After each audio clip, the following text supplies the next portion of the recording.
Hello there. Tonight's podcast, as always, sponsored by Boss Brewery. The brewery bar is back and it's bigger and better than ever, ready for the new season. There's a new outside bar for quicker service. It's only 200 metres away from the Liberty Stadium and is now open from the earlier time of 1 p.m. on a Friday through to a Sunday night.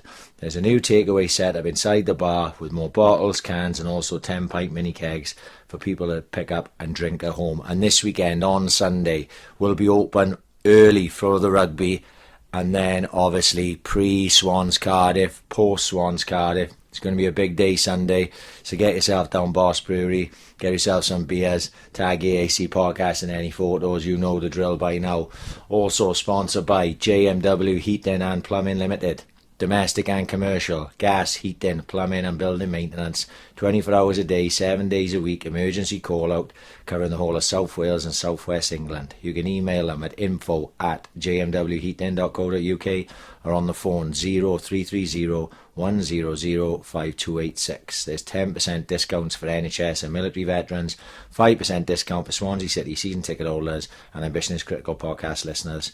You get a free quotation, they're a safe contractor member and a backseat accredited installer.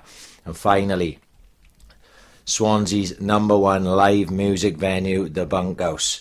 Finalists in the recent Swansea Bay Tourism Awards for live music venue and now finalists in the Welsh Hospitality Awards for live entertainment venue. Loads of gigs coming up and tickets are available at www.bunkhousebar.co.uk. They're available on all social media platforms, so get on their Insta, their Twitter, their Facebook, give them a like, give them a follow and you see what's coming up. And they are now serving coffee and hot drinks all day.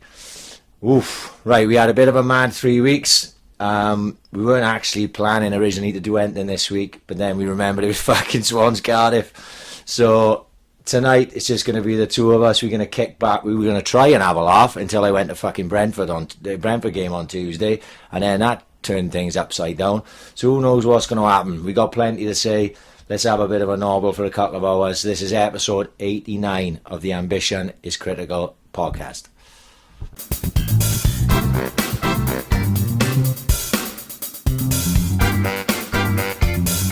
Ambition is critical.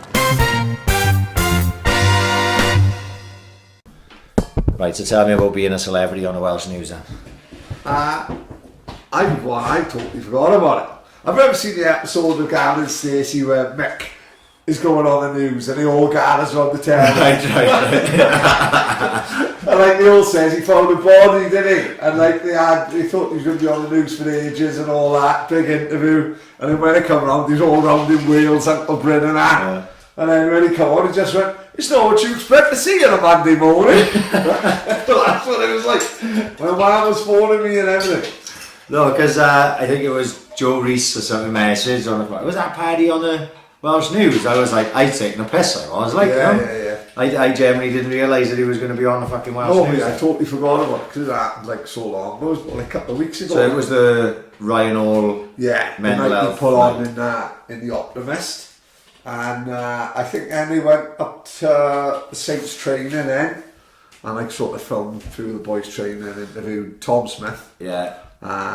Jack Price and Ashley Hamilton then like. Oh, it's lucky they weren't filming Jack and Tom at Naked Martin evening. Yeah. Tom Smith told them mental health. Fucking God help us all in it. Fucking hell. That's like the captain of the Titanic talking about fucking driving boats and fucking But it was a good yes, you know what I mean, it's a good fucking reason for it, like, you know, it is pretty I think it's a big thing at the minute, serious subject, but it's a very serious subject amongst fucking well, not just fucking middle, you know, like men of our age and a little bit young and all that. I think it's all over the place and it's very important topic, like, but no, it's fair play to Ryan Hall for putting it on, innit? Everyone's quick enough to have a goal. The people don't do anything. He had a little bit of stick, I think, like, you know, proper mental health people saying, you shouldn't go ahead with it, like, you know, don't Did he really? I think a couple of people said, damn, you know, we trained for years, like, similar to that. That's it, people said he might be doing, you know, more than good, like, but, no, fair play to him for doing, you know, at least he's doing something, like you said, you've got a venue. The big difference between what Ryan did and what we discussed and I looked into doing was the Ryan had David Cottrell out, who does this type of thing all the time. Yeah. You know what I mean? So it wasn't like Ryan was going up and trying to ad-lib a fucking mental health talk. No, far from it. You know what I mean? He just provided the venue, got the people in, and let David Cottrell do the rest, I suppose. You know, that's like you said, he got a venue, he didn't fucking charge, you know, he did it all free, all off his own back on a fucking Monday night. You know, good on him, like. He's fighting a good fight and he's having a go. And yeah, it was a positive step. You know, we know ourselves, you're going to get negatives no matter what you fucking do. You know what I mean? You can't please all the people all the fucking time. Exactly. But we will try and please most of them most of the time. We'll try, we will fucking try, like. But, so celebrity on fucking Welsh News. Oh, I was looking forward to this week. I thought, nice easy week. Been a bit of a mad one, hasn't it? 3 weeks, fucking... Not so much last week. Last week was nice and sort of relaxed, civilised. When you're doing like Native Martin and Captain Bean, you don't know which way it's going to go. Like, you know what I mean? So I thought, it's been a nice easy week. Now we can reminisce about Swans Cardiff games and have a bit of a chat. And then Tuesday night happens. I thought you read the script of it. Cooper man, you don't seem to know what he's doing. They genuinely, just when you think everything's going, it's all sort of okay, Swans come along and provide about 45 minutes worth of content for the podcast, right? Because I went last year, like, I would think if you probably went back over the podcast over the last year, I think I went through a large part of that and being very positive, like, you know what I mean? Whereas the year before I'd been very negative. I sort of remember I wiped the slate clean and right, we know where we are and we stand with it.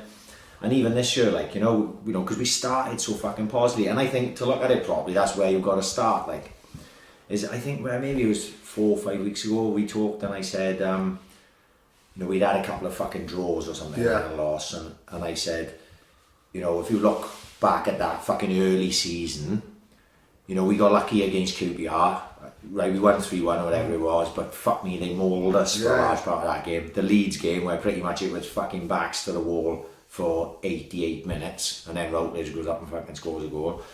If them results are reversed, we are way down the fucking table now, right? So then the international break comes, and then we hit this like real bad patch. I actually checked it out for the fucking purpose of this. I actually checked it out before Tuesday night, because I knew we were in a bad run of form. I thought, I wonder where we are in the form table. Hashtag fuck the stats and all that. Like, but we'll have a little look at the form table. Pre-Tuesday night, we were 19th out of 24 teams. No way, how the fuck are you still like third? Well, this is the thing. That's our away form is fucking like the best. Our away form's decent. But our home form is absolutely smelling. So I was like, actually, after Tuesday night, because I just checked in our Voicemobia, we're down to 20th in the form table. 20th out of 24 teams. And 2 teams that are below us, 22nd and 23rd, are fucking Barnsley and Reading. 2 teams we just drew with. Yeah. Right? So how the fuck is that possible then? Are we still... Well, it's just because it's a weird league, isn't it? Yeah. We got loads of points on the board early. You know what I mean? And then what happens is then it gives everyone false hope. Cooper Ball, fucking all this. Yeah. And you always got to, and like I said when we talked about it, when we started getting these bad results, people were straight on the negative. You had all the positive, negative, and it's always somewhere in the middle, like, you know what I mean? You've got to try and look at things properly. I didn't watch a Stoke game. That's the one game I completely missed. And the Barnsley game from Saturday, I only saw the extended highlights of it. But from what I could read and heard, we were fucking stinking Saturday as well. We weren't very good. Actually, when I watched the highlights, we did create quite a few chances. And the goal that they scored was 100% a free kick to us previous to their goal, but that's by the by. I can't talk about the whole game. I just saw the fucking highlights, like. But you've got to look now. We've had a run of not fantastic results, draws with teams you'd like to think we'd be beaten. This sort of lack of confidence. The Reading game for me, like, we were actually better, I feel, in the 3-0 loss to Brentford than we were in the 1-1 draw with Reading. We were appalling in the draw against Reading, right? In the Brentford game, they were good, mind. Credit where it's due to Brentford, right?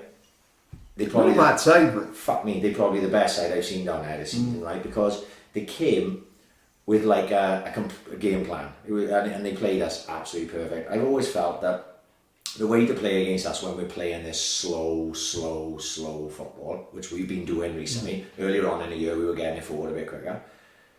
The way to play us, especially when we're at home, is you just line up your back four across the edge of the area, you put another four in front of them, right? And you just go break us down. And when we get in towards the final third, that's when you start pressuring us. And when you get the ball back, you break quickly. And that's exactly what Brentford did. And the accuracy and pace of passing was fucking, if I'm watching it as a neutral, like obviously I'm not, but if I was watching it was impressive as fuck.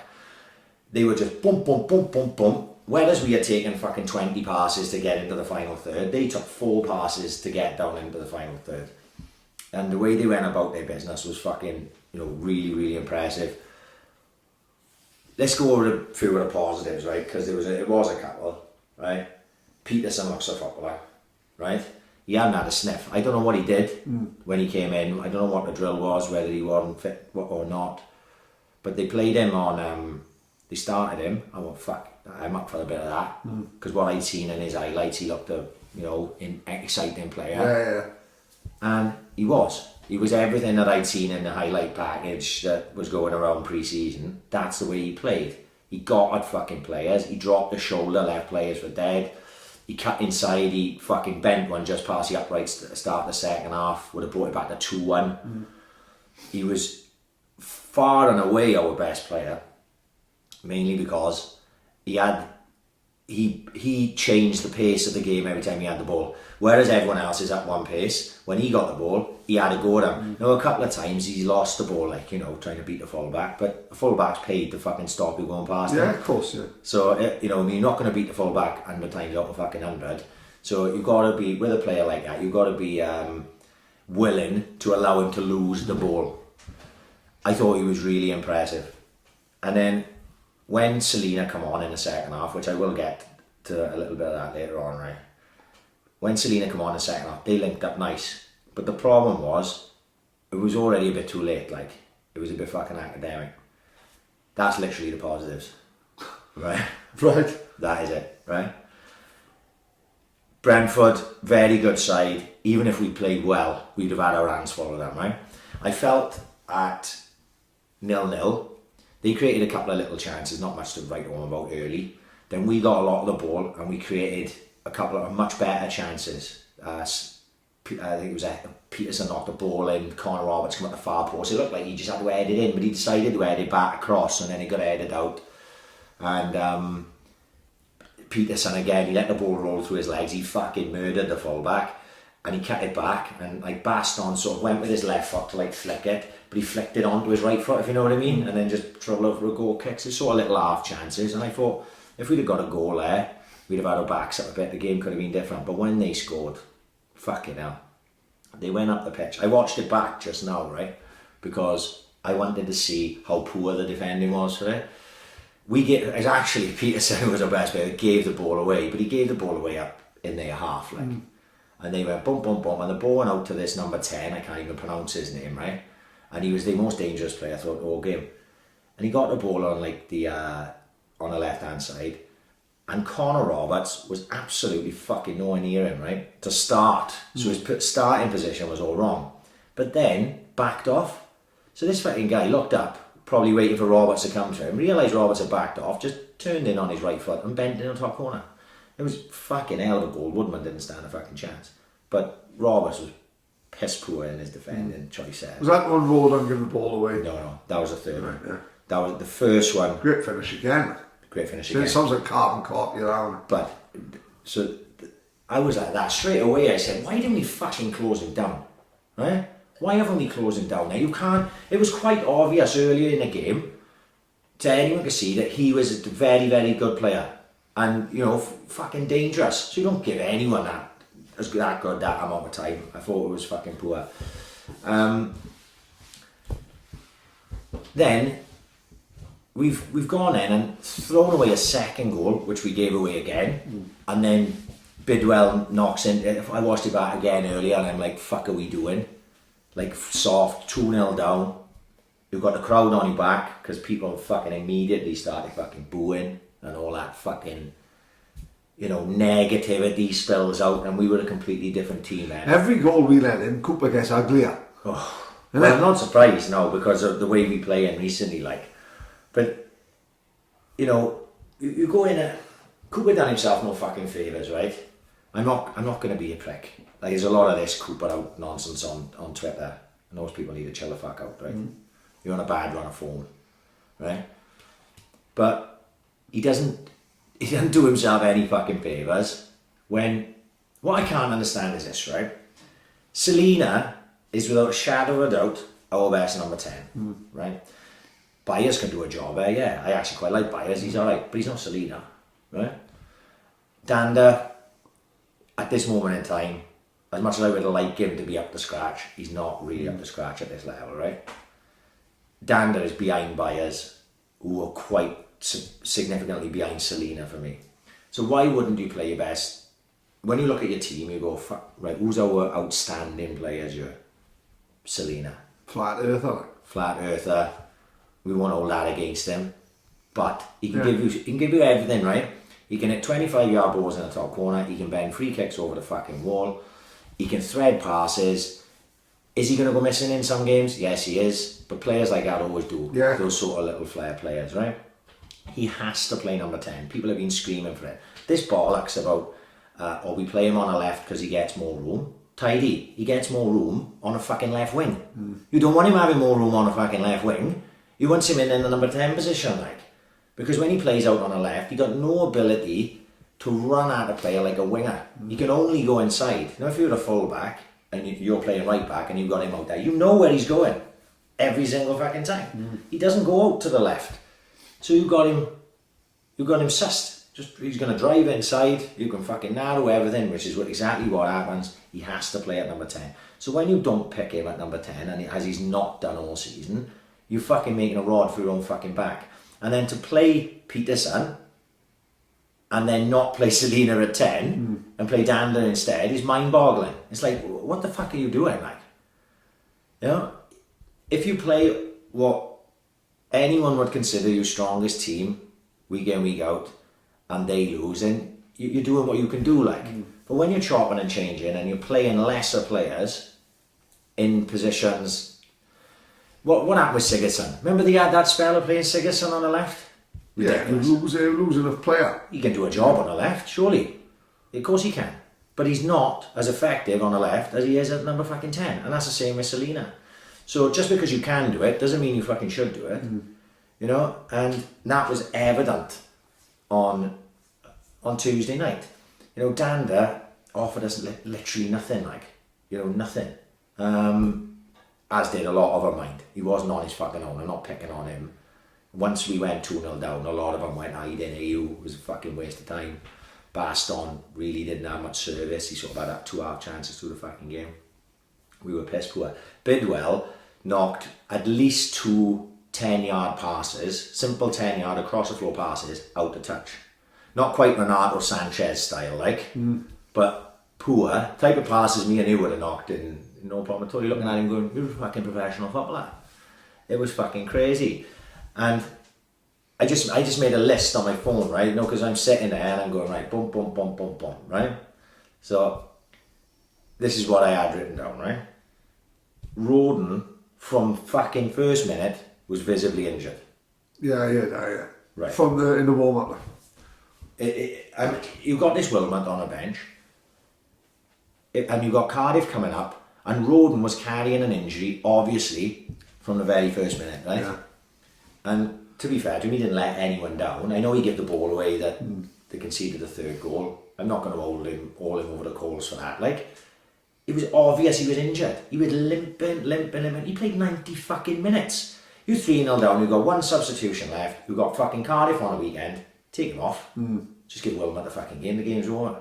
I couldn't grasp that. You're doing yourself no fucking favours again. If you're Steve Cooper, people are going to have a worry. Fans, it's not just Swansea City fans everywhere, they're always going to pick, and that was one of the things people picked on. And I agreed with them.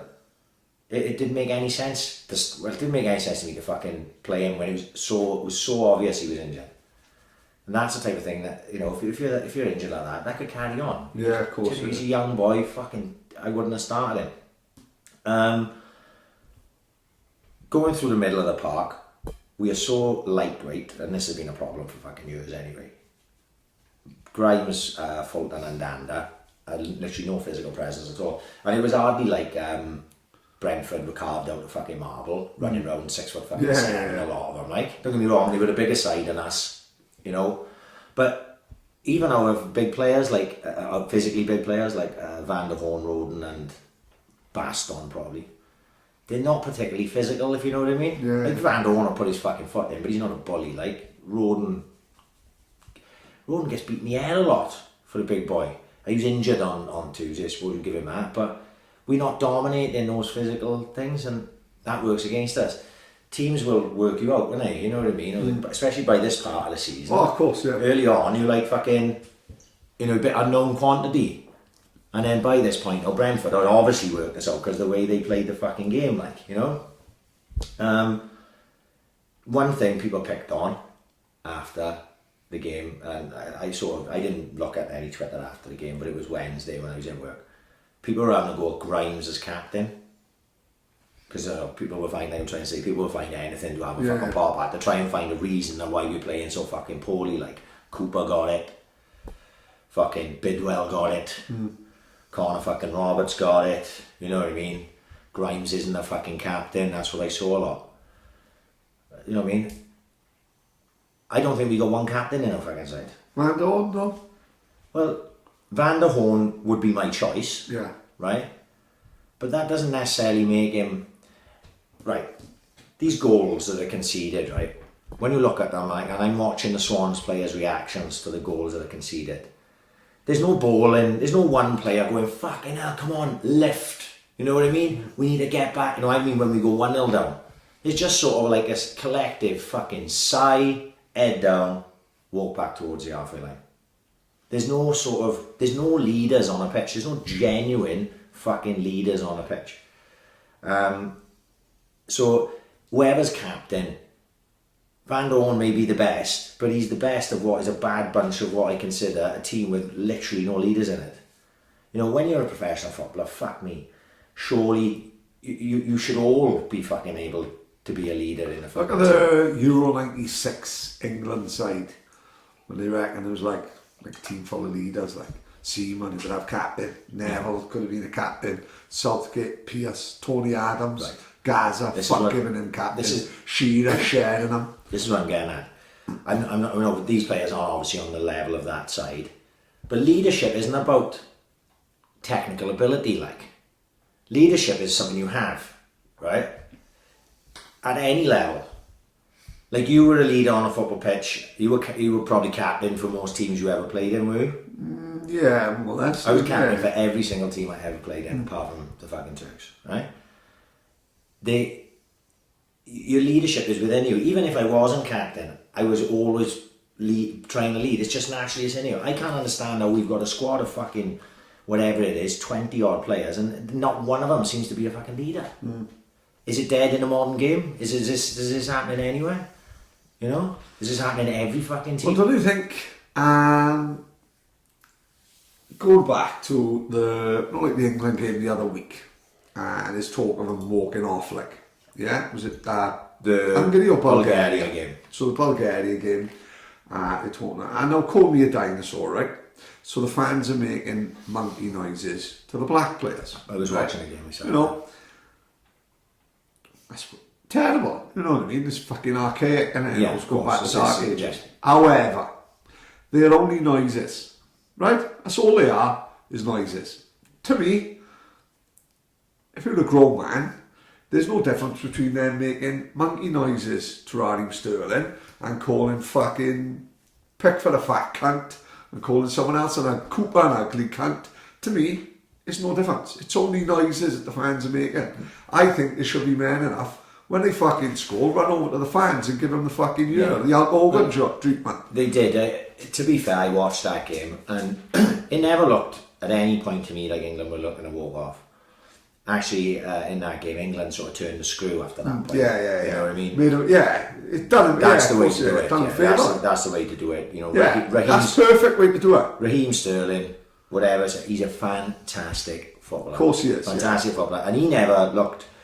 When you looked at Raheem Sterling, he never looked upset, nothing. He just went, oh, fuck these. I'm going to turn it on again. The right way, absolutely. Like I said, don't get me wrong, it's disgusting. Yeah. But it is only fucking noises, like. They make a monkey chants at you, right? Like I said, they're only fucking words, like. These players should say, fuck up. They done the right thing. They done the right thing. Put 5, 6 past up. Yeah. They look like twat. You look like a twat then. Yeah. You know what I mean? Full on. In the 80s, like, how did people manage it in the 80s? In the 80s, there's a famous story going around Everton. Right. 2 famous stories. One, can you remember when they beat Wimbledon 3-2 to stay up? Paddy scored a great goal. Yes. So the week before that game, Vinnie Jones went in the paper and said, are you intimidated going to Everton? And he said, no, of course we're not. It's Everton. It's not like we're on a West Ham or nothing. No, at the time, Everton won a massive fucking... The county road cutters they are, they carried fucking Stanley knives to every match, like. Well, one of the big Everton fans paid a junkie, right? And paid a junkie to smuggle in a blade and to cut Vinnie Jones on the pitch. Right. That's how the story goes, like, he was going to cut Vinnie Jones on the pitch, well, to do time, like, and he was going to get $2,000 for it, like. Never come about. The other story with the Everton fans, going back to the Bulgaria thing, was an Everton fan got caught smuggling a monkey into Goodison Park when he played Liverpool, and he was going to stick it on John Barnes' left wing. Right. That's another one, like, he got caught smuggling in a monkey. Right. Like bananas. Right. Where he got the fucking monkey from, I don't know. This is Liverpool, isn't it? Zoo, right? And missing a monkey, you know what I mean? But fucking that was the story, like, a man got arrested taking a monkey into Goodison Park in 87. Times have changed. Times have changed. But back to the leadership thing. Is like is that something that's fucking dying out or what?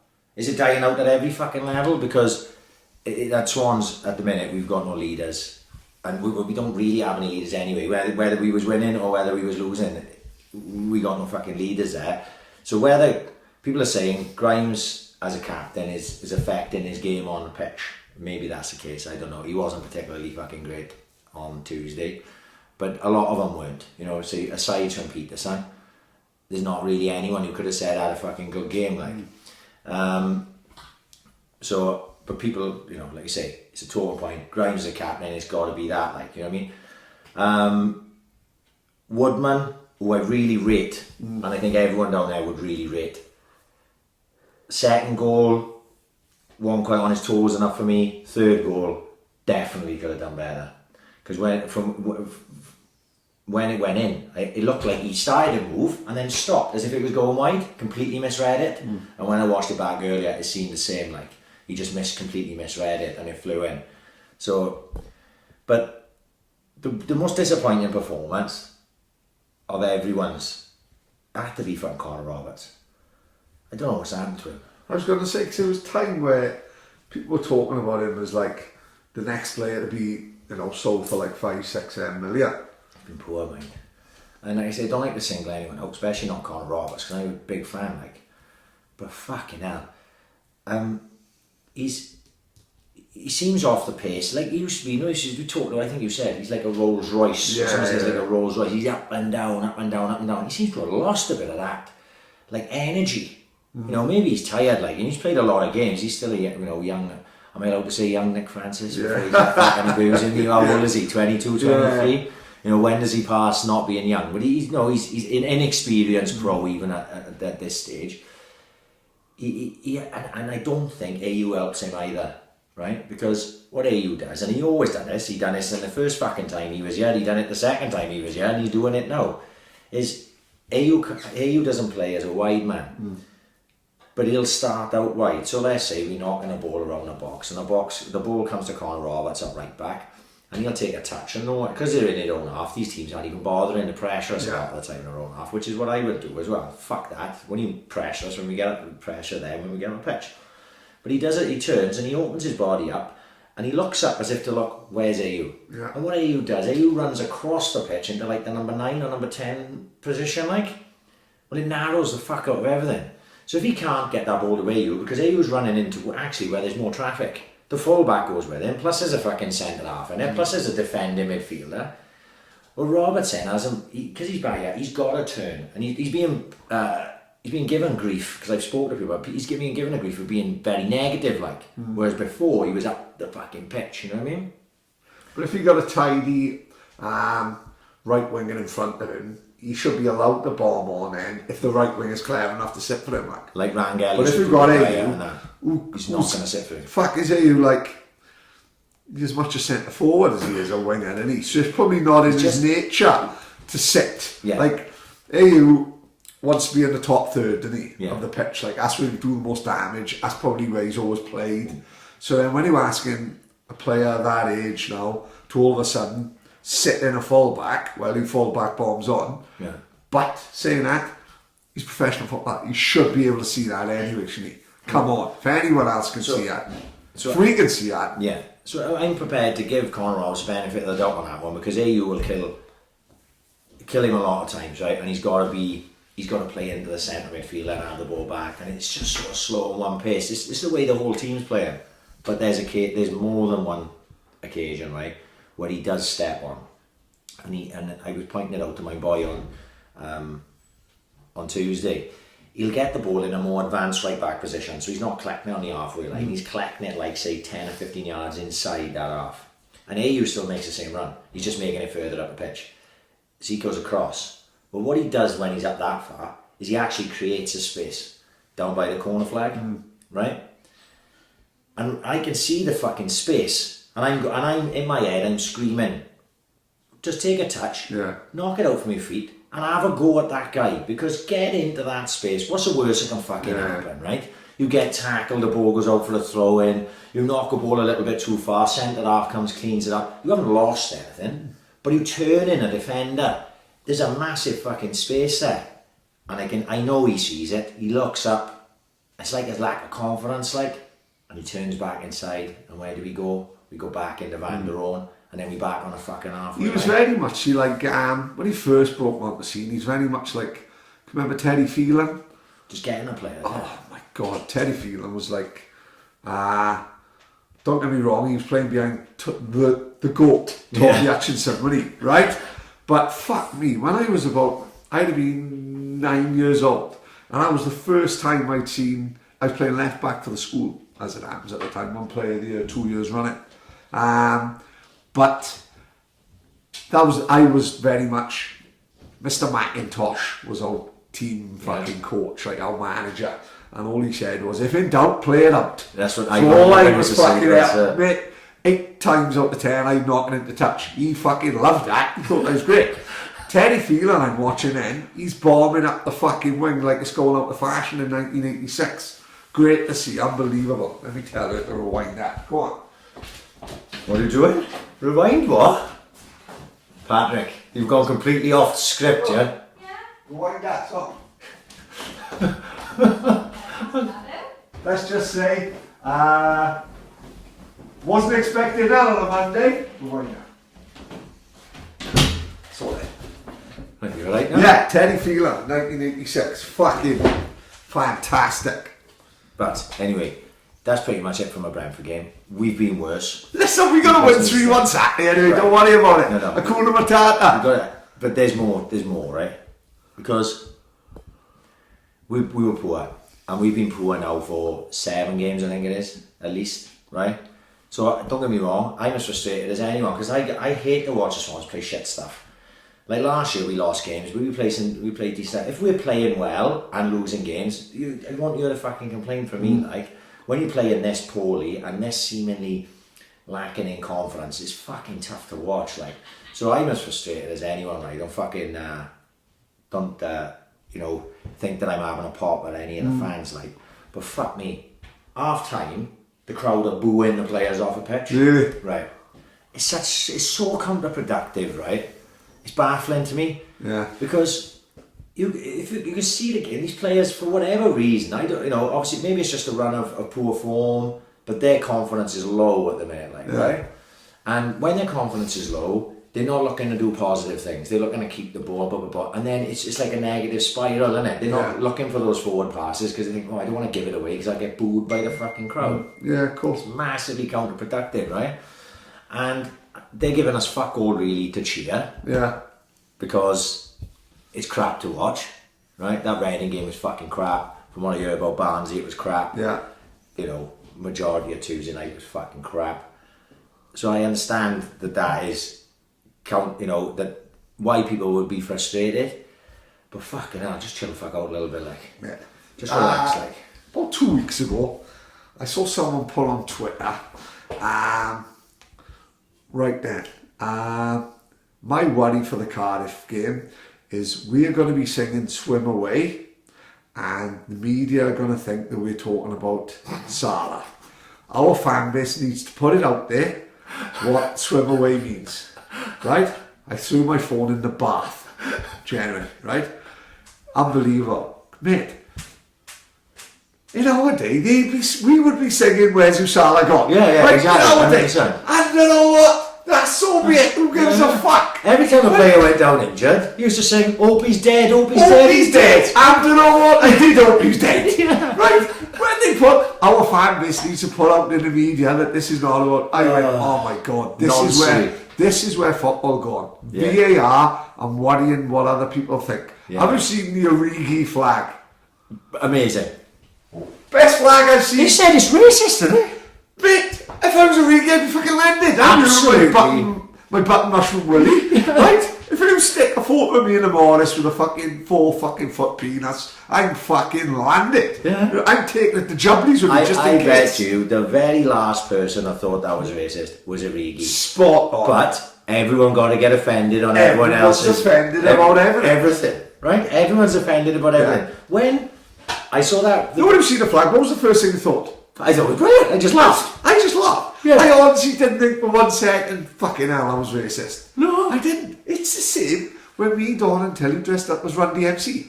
There was fucking murders. Honest to fuck, it was chaos. Oh, fuck me. Next time you're going to go to the Osborns. What a fucking nightmare. That's going to be like, yeah, I'm going to be doing my best Aussie impression. Burrito. When Aussie got obsessed with burritos, and then when he was in the car then, he had a new Mercedes-Benz, and his like PA went down, it's all voice activated, so Ozzy be like, radio on, turn in left, shut up, radio on, windscreen wipers on. It's fucking like that. I just want to go for the burrito. Fucking brilliant. Ozzy was very bad, really. No, this is it. You shouldn't have to explain yourself. Not one single person should have to explain themselves. Like I said, if it was in the fucking 80s and early 90s and all that, before the nonce culture fucking come along, they'll be suffering through at the minute. Yeah. Everyone would have been purposely screaming, "Where's your Salah gone?" and things like We that. would have. I was standing on my IO saying we wouldn't have. Every single Swans fan would have shouted, "Where's your Salah gone?" 100% they would have. And if the roles were reversed, and scum fans would have been giving us grief. Mate, we know for they've done give plenty it of Alan engine noises Davis. about Alan Davis. They've done the O's signs with Terry Coles. There it is. That's football. It's tit for tat. Yeah. Right. And that's the way it is. Of course. Whether you fucking like it or not, that's the way. When they put on there, we need to get our fan base need to get this out in the media that we're not talking about Salah. We're talking about Swim Away. And I'm like, fucking football's fucked. And that's what I thought. I thought this is why I'm up in the new with every weekend, mate. It's fucking proper football. It is proper football. Yeah. You know what I mean? Oh my fucking god. We haven't got to worry about upsetting fan bases. Saturday, free kick, 2-0 up, Saints flying, fucking great. Pasty was nice, the cheeseburger was nice, San Pellegrino was fucking great. Turned out to be a great day, we 2-0 up, right? Morrison Town brings it back to 2-0.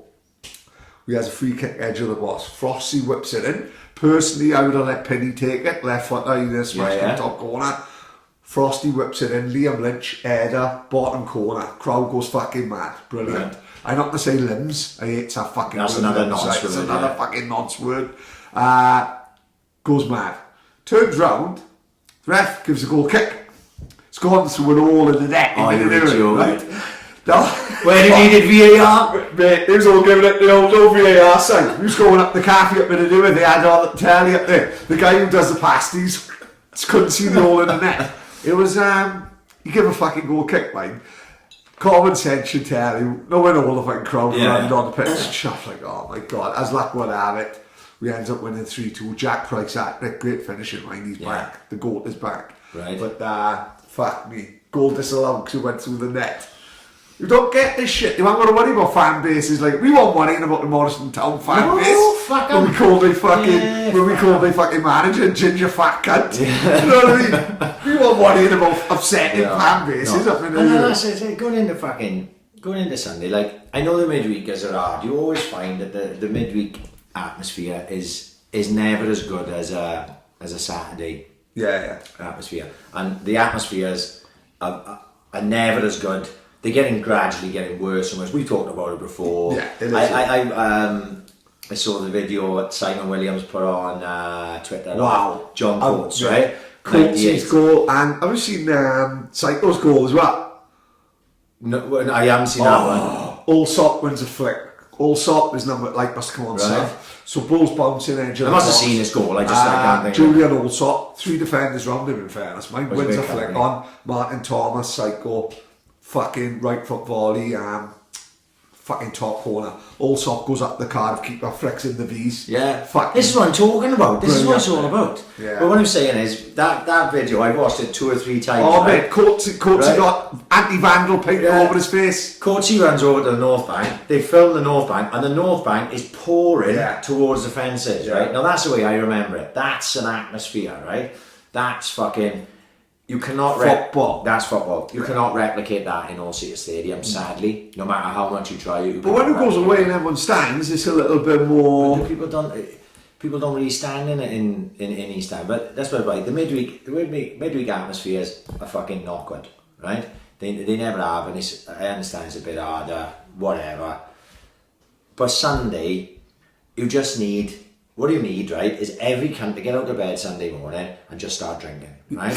Let's not fucking fuck around, isn't it, right? Yeah. Drinking minimum. I mean, literally have a can by the side of the bed. Yeah. So when you wake up, when you wake up first in the middle of the night, have a can. think fuck it, can't stay. You know what I mean? Right. Because the Wales rugby's on, right, okay? Yeah. Then you get onto the fucking Wales rugby, you have at least 6-7 cans watching rugby. Spot on, yeah. And then you go into... Pretend you know what the fuck you want. Yeah, it doesn't matter. That's it, you know what I mean? It's guys running into each other, it's fucking good to watch. Shouting in the pub, scrum, fucking scrum, you cunt. Yeah. And then you go down to Liberty full of beans. Like the day when we beat Cardiff the fucking last time, when it was Harper's fight kick-off and every fucker was off their head. Great atmosphere. Yeah, right? Donna's first ever game of football. She thinks it's like that every week. Oh, it was fucking bedlam down there. But that's what it needs to be like. You can't go in there with this... There has to be like blind fucking loyalty, right? That no matter how shit they are on the pitch, if they turn out to be shit, right? No matter how poor the fucking game is, you're treating it like it's the be-all and end-all and everything in the crowd. Yeah. Right? All the way through the game, it's got to be loud, it's got to be intimidating, it's got to fucking push those players on. Because as fans... If you do your bit and you're fucking making it a raucous fucking atmosphere there, you've got the players then that can't turn around and say, "Oh, the fans didn't get behind us." The manager can't say the fans didn't get behind us. No one is a 50-50 and it's who a player brilliant. flies in Yeah. and the fucking is a big This cheer. is what we lack. Don't you think This is that what we lack. spurs the players on? This is what we lack massively. We haven't really got that in the team, and the game had changed as well. Players are afraid to go fucking hurtling into tackles because next thing you fly into tackle, you fucking down to 10 men, like, you know what I mean? Even honest challenges you see and people get sent off. We're going, fucking hell, that's Do you not a see send another off. thing? I'm not sure Simon put it up or someone else put it on. Cooper's old man, Keith Cooper, was reffing. Yes, yeah. Right, and he goes over and is fighting in the stands. Right. And the camera turns around and is fighting in the stands. And Keith Cooper runs over. And I've got today's mindset. Yes. I think he's going to say, fuck this, we're going Ban off. them again. He goes over to his linesman. Linesman, you alright? Yeah, I'm fine. They fighting right behind you. Yeah, don't worry about it. Come on, crack on, let's go.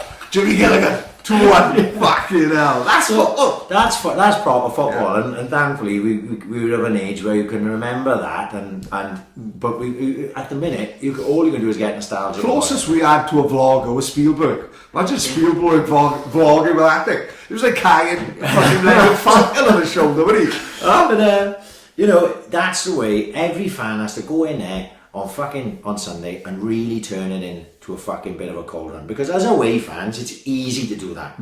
It's easy to be fucking loud in your away end as 2,000 fans. It's a lot easier to do that than as a full stadium of, let's say, 17,000 fucking Swans fans, whatever it is. We've got to be behind the fucking team no matter what, because at the minute they lack in confidence, and booing and fucking huffing and puffing and this and that is not going to help the fucking cause on Sunday, when all you want is those fuckers to win the game. By hook or by fucking crook, I don't give a fuck how they do it. Just win the game, or at least don't fucking lose. Yeah. Right? All I don't want is Clivesy to be dragged up the railway like the Incredible Hulk again. Remember that? You come up like Bruce Banner before you had the camera ring. You know what I mean? So Chilly be walking over the Scottish flag behind him. Yeah. You know what I mean? We don't want that. That's not what we want. No. But we've got to be fucking loud. You've got to have just blind fucking loyalty. Blind loyalty to the fucking cause on Sunday, because negativity is not going to fucking get us any fucking way. This is the worst thing I've seen since that game. This is the worst thing, I just remembered. Go on. Right. About probably 20 minutes from the end, I think we were 3-0 down at this point. I'm in East Stand with my boy, and we started hearing kids singing, right? Yeah. And I'm trying to work out where it was. It was singing Swansea. It was like proper kids, like youngsters. Right, right? It wasn't like 14, 15-year-olds. Yeah. I would say this was more like around the 9 or 10. Okay, Right. And I'm looking around, and I'm going to, I said, Niall goes, where's that coming from? I'm going, I don't know, boy. I'm having a look down, and I sort of, you know, it's probably down there, southeast corner. I couldn't really see anyone. You know, I think nothing of it. Good luck to them, I'm thinking. At least they are having a fucking go. Mate. Right? Listen, I'm a little bit disappointed in not saying where's Usala gone. Right. But you know what? They having a crack. It's time for them to learn. Yeah. So I'm thinking to myself, you know what? Fucking good on them, because no one else is fucking doing anything other than whinge. Yeah. And me fucking included. Right, you know what I mean? Yeah. We 3-0 down, trust me, I'm as fucking sucked off as any fucker. Yeah. Right? So I'm thinking to myself, fucking good on those boys for at least having a fucking go. That was it. And then I don't even know who posted it, but I saw yesterday someone complaining about, like, as if it wasn't, I'm just paraphrasing it a bit, as if it wasn't bad enough that we were fucking shit. Yeah. I had to put up with fucking kids singing like fuck in the South Stand. Man or woman? It was a man, I think. That man deserves a fucking hot dog in the eye. Right. Exactly. You moaning old cunt. Right. You moaning about singing in the football. This team's stressing me out. This is why I can't fucking go to football no more. See, this is why I'm up in the it. Fuck the Swans. Right. Fuck football. Honest to God, this is why my fucking head's gone. See, right. You can't fucking. The game that I fell in love with is gone. Notice VAR now, mate. Can anyone not see that it's fucking making the game shit? Can you not see? I can see it. You've got to hang around celebrating. Like the Saints did fucking Saturday when the ball went through the fucking net. It's stupid. What's fucking going on? Lily put something the other day and he fucking he hit it spot on. He said, they're killing the fucking game that I fell in love with. Like. Yeah. It's making me not fucking enjoy it. It's sanitised bollocks. But anyway, in my opinion, there's so much wrong with that statement. For one, give your head a wobble. Yeah. They're a gang of kids singing at the fucking football. If they're not there to do that, what else are they there to do? Mate, be thankful they're not on fucking Stanley Park, my new car from Liverpool, for £1 and put new fucking window through, you cunt. If you're in a fucking South Stand, you got to expect this. You're in the fucking South Stand. It's the fucking family stand. Mate, me and you sat in the South Stand for 2 seasons. Yes. Right? Yeah. Okay? And my Red Wings got fucking ruined, but everyone dropping fucking bottles of coke behind the back of me. Yeah. You've got to put up with it. You've got to put up with it. You're in the South Stand. We sat there because we fucking had to at that point, right? As soon as we got out there, we fucking got out there. If you're in the South Stand, you've got to take it on a fucking chin. You're in there with all the fucking kids. It's just as simple as that. Do you know what I mean? Where would I rather be? I would tell you where I'd rather be, on the fucking North Bank, but that don't exist anymore. Yeah, exactly. So I'd rather be in the fucking East Stand. And from my experiences in East Stand, the best place you can go if you want to try and replicate the old times of football, that you want to get as close to the away fans as you possibly can, right? Because up there, they're all standing and everyone's having a fucking sing song. I've been up there with Welsh and the boys a few times, and it's fucking good crack up there, right? If I was to buy a season ticket now, which I have considered for next season for me and now, That's where I'll be going. Wouldn't I like it up there? He'd love it. He's been up there with me. Yeah. He loves it. He loved it. Right? He's up for all that. See, he wants to have a sing. He wants to have a fucking, you know, he wants all the... We were there for Forest last... I think it was Forest. I want Forest last season. Wherever it was last season, and they brought a few fans down. And the back and forth, you know what I mean? Yeah. A bit of banter, like, you know what I mean? That's what football's all about. Look, you can't be complaining about fucking kids singing out the fucking football. No fuck. I don't give a fuck. I know everyone's sucked off with the way we play in, but please... And it wasn't just him, because I clicked on that fucking tweet and I read down about fucking 6 or 7 people underneath it. They lucky I didn't like, fucking see it. I'd have gone in art. Fucking guys, hell. look, I'm not saying, I know everyone's frustrated, like, because we've been playing poorly, but fuck me. Come on now. Kids singing at the fucking football. Yeah. Just chill the fuck out, like, you know? And there we are. The Swans. Bringing us all fucking back to... They're going to win 3-1 easy Sunday. Wales are going to get to a fucking World Cup final, and the fucking Swans are going to win 3-1. Well, that's how easy it's going to be. It's one of those days, because it could go either way, couldn't it? You know what I mean? It could end up being like Monday off work, fucking out all night, Yeah. fucking one of them. Well, he won't be out all night because he's not drinking at 9 in the morning. I just checked my phone to see the time, and I got news for you off Twitter. Harry Maguire forgets to take part in the coin toss. What a fucking bastard. That's sadly right. This is why football's gone fucking mad. Like. That absolute drip. Like. Do you know what they do now? Listen to this. Do you know? Oh, you know this. Oh yes, I'm going to upset you. This one is going to do your head in. Go on then. Listen to this. Do you know what they do at kids football now instead of a coin toss? Oh, I can see me fucking bringing Savile back. I can see it. Go on, please don't upset me. Rock, paper, scissors. Are you fucking winding me up? swear to Instead God. of tossing a coin? Instead of tossing a coin. Why? Apparently tossing a coin is a health and safety issue. See, this is where my fucking head goes, see. This is me done. Are you fucking winding me I up? swear to God, I watched it with my own eyes. They don't do it with Kian's because Kian doesn't. They don't bother doing that because he's too What small. are they doing? Toss with nunchuckers? Well, What the fuck? just toss a coin, heads, tails. Yeah. You can catch it. No, it's rock, paper, scissors now. The only person who can't trust with a coin toss is fucking Harvey Dent from Batman. Yeah. You know what I mean? Apart from that, what's the problem? This is it. You fucking tell me. This is the new thing. They don't do it. This is just another. I've had a bad week. No, like things stressing you out. Like I had an argument with a junkie in the vets. I was living at the vets, like, and this junkie was causing fucking mayhem in there. Absolute mad. It was the same vet. No, what I told you tickled me because when they calls the dog, yeah. mate, it's fucking brilliant to me. To me, if you were a vet, they should be saying, Mr. Cullen, you know, don't say, you know, the woman behind the counter went Schnorbits. Done me, tickled me. I was done for the day, and I thought that was great.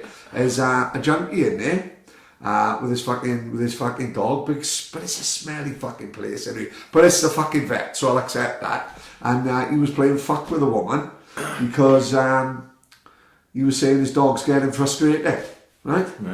And he was kicking off, like, right?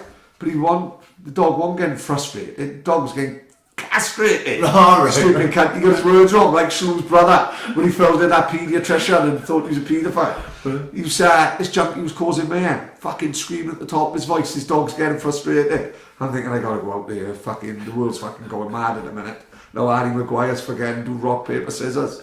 Fuck this, fucking too stressful at the minute, life is like, fucking hell. But did you? I was thinking about this earlier because I'm trying to think back about obviously like my experience as being brought up where I was brought up with my old man, and when was it just bred into me to hate Cardiff, like, or was it? Because obviously you're slightly different to me. Does your old man give a fuck about the football? No, I don't give a fuck. I remember me and James Green go to every game, like football, like kids football kick off at fucking 10:30 in the morning, so we'd be downtown then, and then gonna watch Swans, like days of 2 kids get in for fucking quid or something. And in fact, no, paying adult would have 2 kids going in for free. Yeah. So we'd just be going up to random guys saying fucking. That's what we used to do, you know what I mean? No, it couldn't fucking happen. Some guy be fucking moaning about rock, paper, scissors, wouldn't he? Yeah.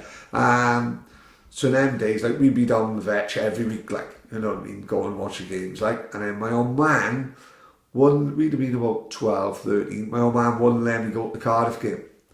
He said it's just too mad, but that was what it was in them days, like, he said, you can't go to the Cardiff game when you're home, so I just can't allow it, like, you know, I think Jam's Uncle Robert took us, like, you know what I mean, we left 10 minutes early to fucking get away from the fucking the asshole, but that's what football was like, wasn't it? And that it was what it was. You know, it might have been aggro after the game, it might not have been. But fuck me, it was a far better memories than when we was in the Premier League. I remember more of the games. I remember Northampton, when we were in fucking Division 3 or Division 4, way more than fucking playing Arsenal in the Premier League. It's fucking crazy, isn't it? You know? Yeah, but I was wondering whether, I remember when Man taking me, the first Cardiff game I went to was about 1988. And it was a Boxing Day. We always used to play them on Boxing Day, didn't we? Yes, all the time. And what I remember about it was, we lost 1-0, they scored in the first minute, and it was fucking freezing. Right, and that was literally it. It was just literally, it's fucking freezing. We lost 1-0 and the game was boring. And it was probably, would be in the first 10 games I ever went to, because the season before, we'd got promoted by the playoffs. Yeah. I went to the playoff game against Rotherham in the semi-finals. That was my first ever game. And then I went to that card game. I'd probably been to a couple others then. I just remember it being shit. And I didn't understand the rivalry. Why is there this many fucking people here for this game? Because I don't remember this many people being, you know, there's that type of thing, like, you know. And then, as you're growing up, and obviously I went down a lot, I saw a lot of aggro, but Cardiff were always like, we weren't seemingly in the same league. Yeah. You know what I mean? We were sort of like a league apart. One cracker was dinner time kick-off. Me and Marcus Lovell was on a bus together for some reason. I think it must have been a bubble trip, like, but we'd gone to Europa for the night, literally out all night, done pills so strong they would fear for their life, right? At 4 o'clock in the morning. It's another thing that's gone missing. And then it was straight up to get changed. I'll never forget, I just bought a new Duffer of St. George hooded jacket. Right. You fucking laughing now on it, but at the time, only a little D, very like understated, little D in the corner, cream hooded jacket. It was quite nice as it happens at the time. And we met in the Arches, 6 in the morning, heavy mob, right, old school, heavy mob, but great, like, you know what I mean? On the bus end, and then as soon as we get into Ninian Park, it's fucking murders. Things being chucked back and forth, fucking great times, fucking brilliant. I trying to think back. My first memory of, aside from that one there, was the battle in Ninian Park. Do you remember that one? Yeah. It was 93. Because there was a boy I knew called Wes Harris. He was actually in Dylwich and I was in Brentford, but we knew each other just through roundabout. So it was 93. I would have been about 13, 14, and he went. And it's always tickled me. I remember like it was yesterday him telling me the story. And he was saying, because he was only a year older than me, so he was like, he was Denty's age in school. Yeah. And he said, they started pulling up the seats. He said, but I wasn't strong enough. So he was there, trying to rip up the seats. Every cunt's throwing seats into the car. By the time you fucking pulled them off, he had fucking F3 in his fucking eye. He couldn't pull the fucking seats up. And then I remember watching the news, like, he told me about it the next day. And then I remember like watching the Welsh news over the day and seeing the scenes of it, and it was like fucking absolute chaos, like. And then I remember after that, like, you know, I did limo crew. When was that? What date was that? Oh, when was that? It must be later. I'm sure Chilly might have been with them, like. We didn't ask Steve about that when he came on. No, we did not. I completely forgot about that. Yeah. Legendary stuff. I can't remember who they went up to see. Was it Jamiroquai or something like that? It was said like they were going to see someone. There's a great photo, like the limo right outside the motorhouse, like, you know, fucking great shot, like, you know what I mean? And you can imagine that now. Party, yeah. It just wouldn't be done, like. No, you know what I mean? And even if it was done the way they are these days, even if they tried that on, they'd probably bang them up just for trying it on. Exactly. That's how sad it's fucking gone, like, do you know what I mean? And then but obviously my memories of Cardiff are then from the Liberty. Well, it was the 2-2 on a Sunday morning. That was the one with Gorka Pintado scored the first goal. Joe Ledley scored the first goal, and he ran over towards East Stand doing a fucking Ayatollah Cardiff cunt. I can't remember who scored the first goal for us in that game. My memory's fucking shocking. But I remember Pintado scoring the second and 2-2. There was obviously the Gomez one where the free kick was the first one back, and that was fucking hell. As good a night as that was, there was the fucking 20-minute period, because that was when I really fucking hated Cardiff. going from where I was a kid, and I didn't really go to those Cardiff games for one reason or another, and not really having a hatred of them as such, I wouldn't say. And then just all of a sudden, then it wasn't all of a sudden. Shall I tell you what it was? We fucking we played Tapswell twice, right? When I was playing for the Turks. Oh God, they were horrible cunts, and they were from Cardiff. They were all Tapswell must be Cardiff way. Don't ask me where it is, Cardiff way. And they were all proper fucking Cardiff, and they obviously hated me because I was throwing it about. And we played them twice up Sterbo, and the first game I had fucking murders with them. And one guy said, if you come up with Tapswell and play us, I'm going to smash your head in with a baseball bat. That's literally what he said to me. Yeah. That's the type of aggro I was called. Not that you're ever going to go up Tapswell. No. But I think what he meant, if we went up in a game, I don't know, but in the second game, I caused fucking havoc, right? It was funny as fuck. Still think as we know. We, obviously the game was fucking, we was kicking fuck up each other. It was better now. And they had this boy up front, he was throwing it about. And something happened on the right hand side of the pitch. Like no tap, and there was a bit of a melee. So the referee was drawn to the melee, but the ball had broken out to this guy on the side, and I was coming across. I was making my way to him when I heard the whistle go, and like he ran up towards the ball. He was jogging. He took the ball, and then he looked back to the melee. He'd stopped, but I kept going, and I fucking absolutely annihilated him. I took him the ball and everything, and slammed him off the pitch, and just got up as if like, I didn't hear the whistle, like you know, one of those. So I just jogs away from him, and I can hear it. He's got up quickly and I can hear him running, so I sort of turned, and as he's got up, I know where he's going to chin me, see, so as he's got up, I just whacked him with an elbow, just literally hit him, not like that fucking guy at the Welsh proper across the chops, like that, bang. What a dull cunt he is, by the way. Absolutely. Sacre bleu, like. Yeah, and there's that melee have stopped, and there's melee have kicked off over here, right? So me and this boy are scrapping, a couple of other boys are scrapping, not, you know, it's more like handbags, right, at that point. To be honest, I deserved a couple of dicks, right? And I sort of backed off, and I looked like that, and I can see the linesman flagging. I go, oh, fuck me. He stood right behind me when I whacked that guy. So I tried, no one of them, like, walking away in or something. Yeah, of course, like. And all I can hear from ends up in the co-op, he goes down, like. All I can hear in the crowd was number 2. Oh, he was grassing. There was about fucking 10 people grassing me. I was on the Sterbo stand side, which was full of people, right? I thought, oh, for fuck's sake, I'm gone. This is it. It's fucking gone. I'm out. I'm done. So the referee is talking to the linesman on this side. The fucking coaches are on a pitch trying to settle every cunt down, right? Because they calling us jack bastards. We call them Cardiff cunts, right? And he's called me over, and he's called this boy over. I walked over now. I'm like, what, ref? You know, as if like playing at the end of someone, like. Can't remember what he said altogether, but long story short, he's gone like this. This guy is going fucking mad, right? He has elbowed me and he's kicked me when the whistle's gone, right? And then he's fucking elbowed me straight in the face, right?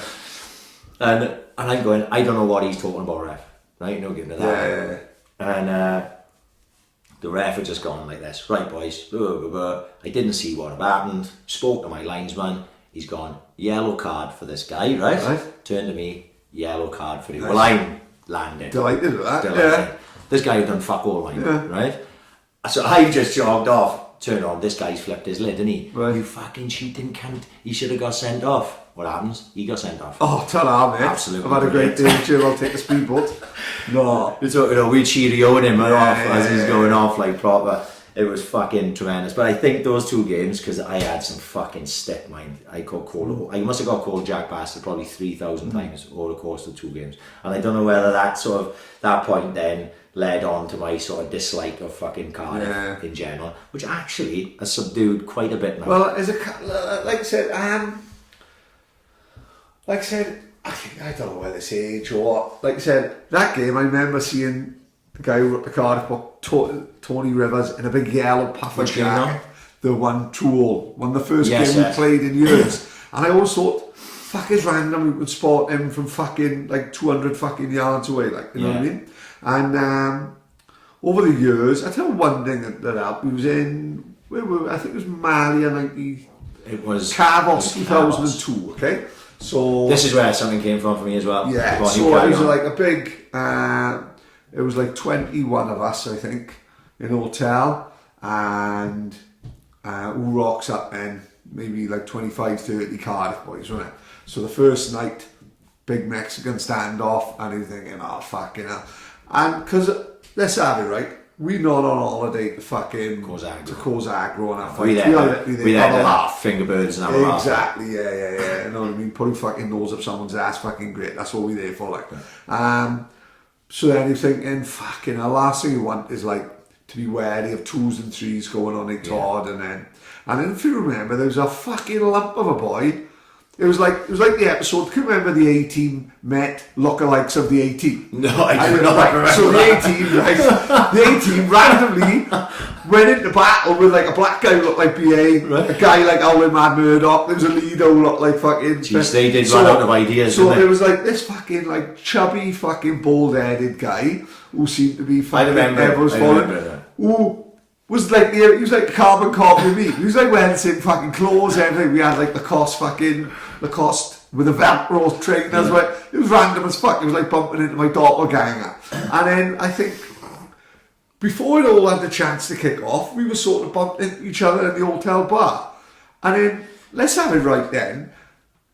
We're all South Wales people, like they pretty much got more in common with us than any other fucking gang of boys in Mali and all that. They got far more in common with us than the Scousers and the Manx and definitely the Cockneys, you know. And it's like, when we actually got talking to them, we was like, you know what? They was fucking great boys. And if you remember then, there's a big photo going round of about 50 of us like, all together, like, you know. What I remember about that photo was we was in it wasn't in the hotel. Yeah. It was in the bar that we were going. I think it was called like the first bar we were going to. And they came in when we were there. And obviously we was on our toes because we didn't know how it was going to go. Then you started talking to that boy, and then because Grillsy knew one of them from work as well. That's right, spot on, yeah. And then it was like, oh, but you know, and that was the link. That was the break. Them and Grillsy's good pals. Yeah. But I could see, I'm watching, I guess now, and I'm not. And he only needs one little squirt. This is what I'm going on. This big lump is tidy. The guy who works with Grillsy is tidy. We've got a couple of little weasels. Going. That's who I was watching because I could see that the way the guy was reacting to you when you were talking to him and that he wasn't going to be no issue. He was quite happy about that. But I looked over and there was a lot of them. Yeah, well, he needs one that weren't fucking happy. So then when they weren't happy, I wasn't fucking happy. And when I remember girls going, "Come on, we'll have a big team photo." I was like, fuck up. Yeah. You know what I mean? But then I didn't want to be the only cunt that didn't do it. Of course, yeah. And then I went in and I got that vibe from him. You know, that fucking vibe is there, not from that guy. But from a load of the others, that they didn't want us in there, and I didn't want to fucking be in there either. So that sort of turned. I was like, I was in that photo and I fucked off. But then when you was in an all-night bar, you was in you went to a bar, right? And the reason I remember it was because I was ill. If you remember, it was one night I didn't go out because I was fucked. My throat was fucked and everything. And I was up early that next morning, and you, Kevin, and Dean Mazzelli, I think it was. And 2 or 3 of their boys had come back because I was a 24-hour bar. That's right, yeah. And you'd come back and I come down by the pool and I felt fucking terrible. And that was the day that you did the Mary Poppins off the roof at about 7 in the morning. Neck. Yeah. Into the pool, and that old woman who used to run the bar, she chased you around with a lump of fucking wood. Yeah. Like, what are we gonna? I'm shit at climbing, but the way this hotel was set up was perfect, wasn't it? You had the fridge which you jumped in, nearly died, which was dangerous as it happens. And fucking, remember that birch went in to get us there, or she let you out, you just come open with your fucking, fuck, she let you out, because we forgot, we put him in there, didn't we? We forgot about him. We didn't realise he was in there a good quarter of an hour. Like cryogenic, if you woke me up now, I'd still be 22. Like Buck Rogers in the 21st century, meaty, and then his little dog, right? So you can climb on that one, onto the you climbed onto the fridge, and then he put his foot onto the fucking thing. Next thing, you're on the roof. I'm on the roof. Now that didn't me, mate, because I can never usually climb. But then we was all jumping off the fucking roof all holiday when we, and the woman was going fucking bananas. If you remember, there's a fella we called him D. Mazzelli, he had a bum bag. Yanni, that's right. Yeah. He had Michelin-starred sausage and egg rolls. It was unbelievable food for the hotel. Well then, I grabbed the fucking parasol umbrella, didn't I? Yeah. And then like climbed 20 foot onto this roof, pulled my kegs down and jumped off naked. Yeah. And then Mark, I said the immortal line, fuck, he's no Mary Poppins. But I had visions of opening the umbrellas, It was gonna floating, like, blew on, the fucking umbrella stuck in my neck. I nearly ended up in fucking casualty. The woman's going fucking mad because there's a pair of Burberry swim shorts on her head. We're like doing off on crap. Oh fuck. Then he was locked, like I said, when he was locked in that fridge, it was funny as fuck. But we was all so pissed at 4 in the afternoon. Yeah. We left him in there, like, and that woman from fucking Scunthorpe opened the gas line well. She nearly had a heart attack. Fucking contortionist who dragged me up on my ankles. But them Cardiff boys that were there that morning, they were sound, weren't they? Yeah. They seemed like, if there was any of them that were actual fucking proper boys, let's put it that way, they were the boys, do you know what I mean? Yeah. You know, I think they realised you were sound, and obviously I didn't spend any time with them apart from that morning.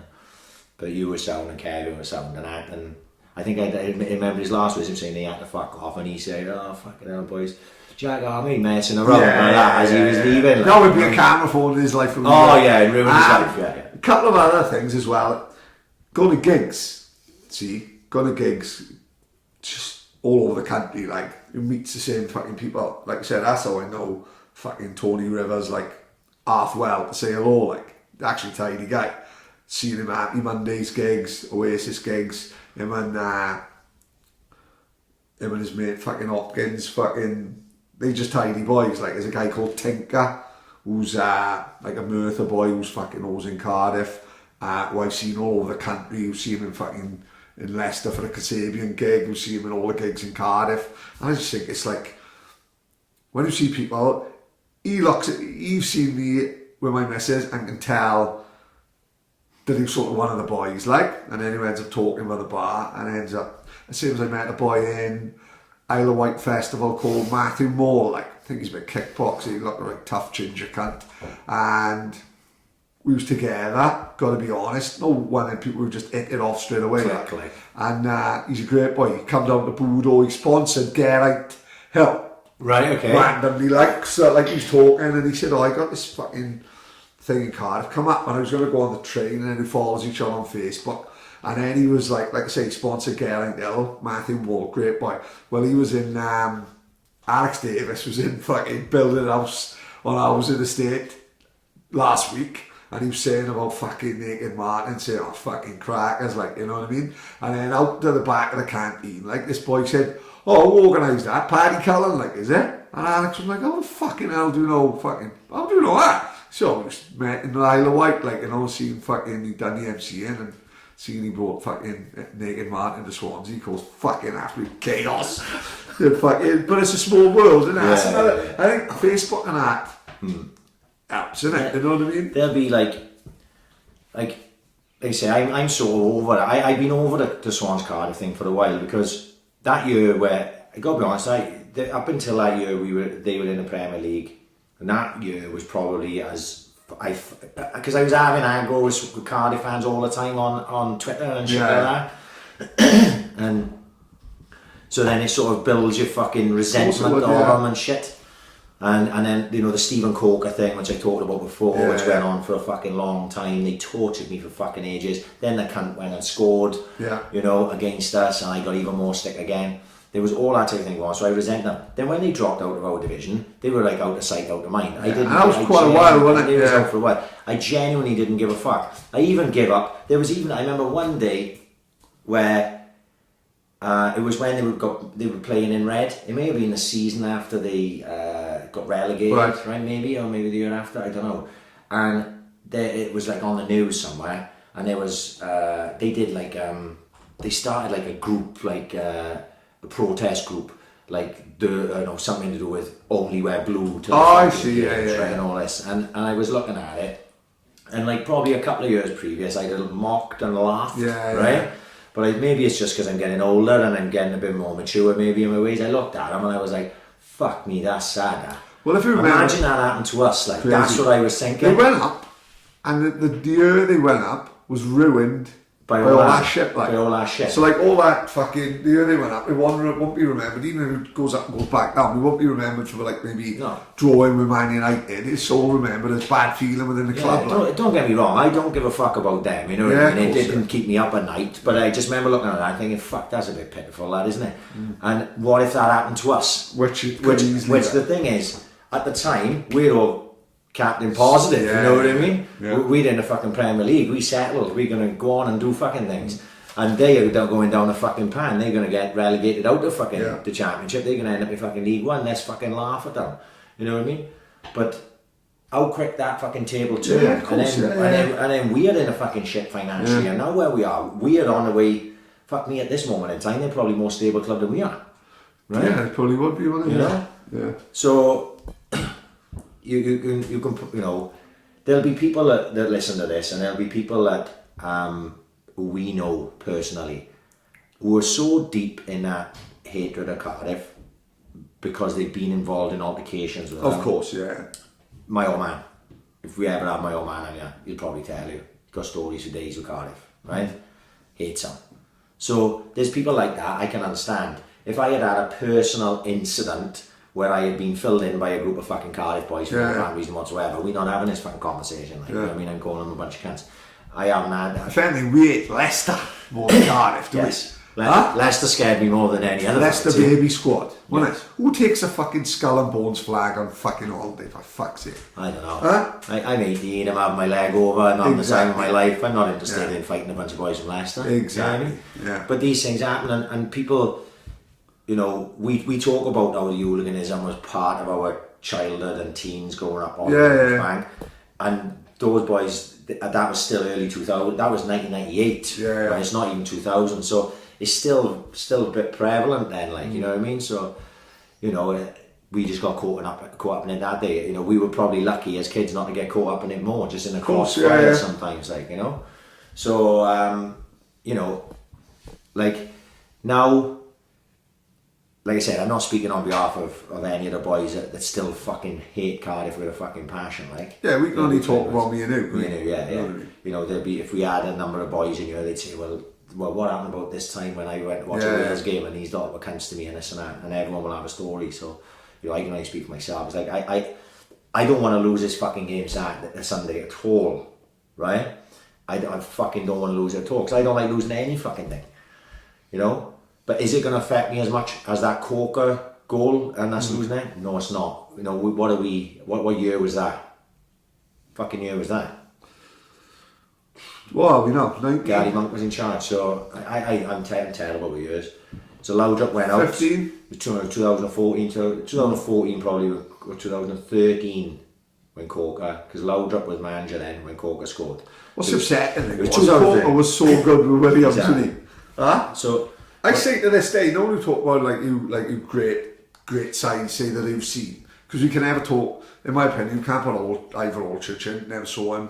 Even the 81 side, didn't really see him. Like, I was fucking 2 and there's not like that tons of footage where you can go back on YouTube and watch every single game. Like, and so, like, you know, like so we said before, like, you know, my fucking players would be fucking Trundle, fucking Tommy Hutchinson on the right, Teddy Field on the left back, Rangel right back, and centre halves who do a fucking lot worse than having a pair in a fucking Williams and Corker.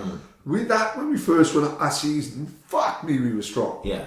You know? And like you say, that back then in during that game when he beat us 1-0, that was when I was at my height of my fucking dislike of Cardiff, and that was drawn out of the fact I was getting abused by Cardiff fans all the time on fucking Twitter, and I was having to fucking defend, you know, give them a boost back, and it just got fucking boring. And that's why, like now, in this far down the line, 6 years later, whatever it is, I don't really feel that same dislike of them, you know what I mean? Obviously, fuck them. You know what I mean? Yeah. But fuck them the same way fuck Brentford, like, you know what I mean? Fuck any team that fucking comes here. I want to win every fucking game. You know, it does suck to lose to fucking rivals, but it definitely won't affect me as much as as it has previously in my life, like, you know? But they're as shit as us at the minute, you know, they're shite. They're a terrible fucking team. But what they've got, from what little I've seen of them, is they've got physical fucking players, you know, where we don't. If it's a football match, we should win. If it's a physical aerial battle, they should win. You know what I mean? It's fucking simple as that.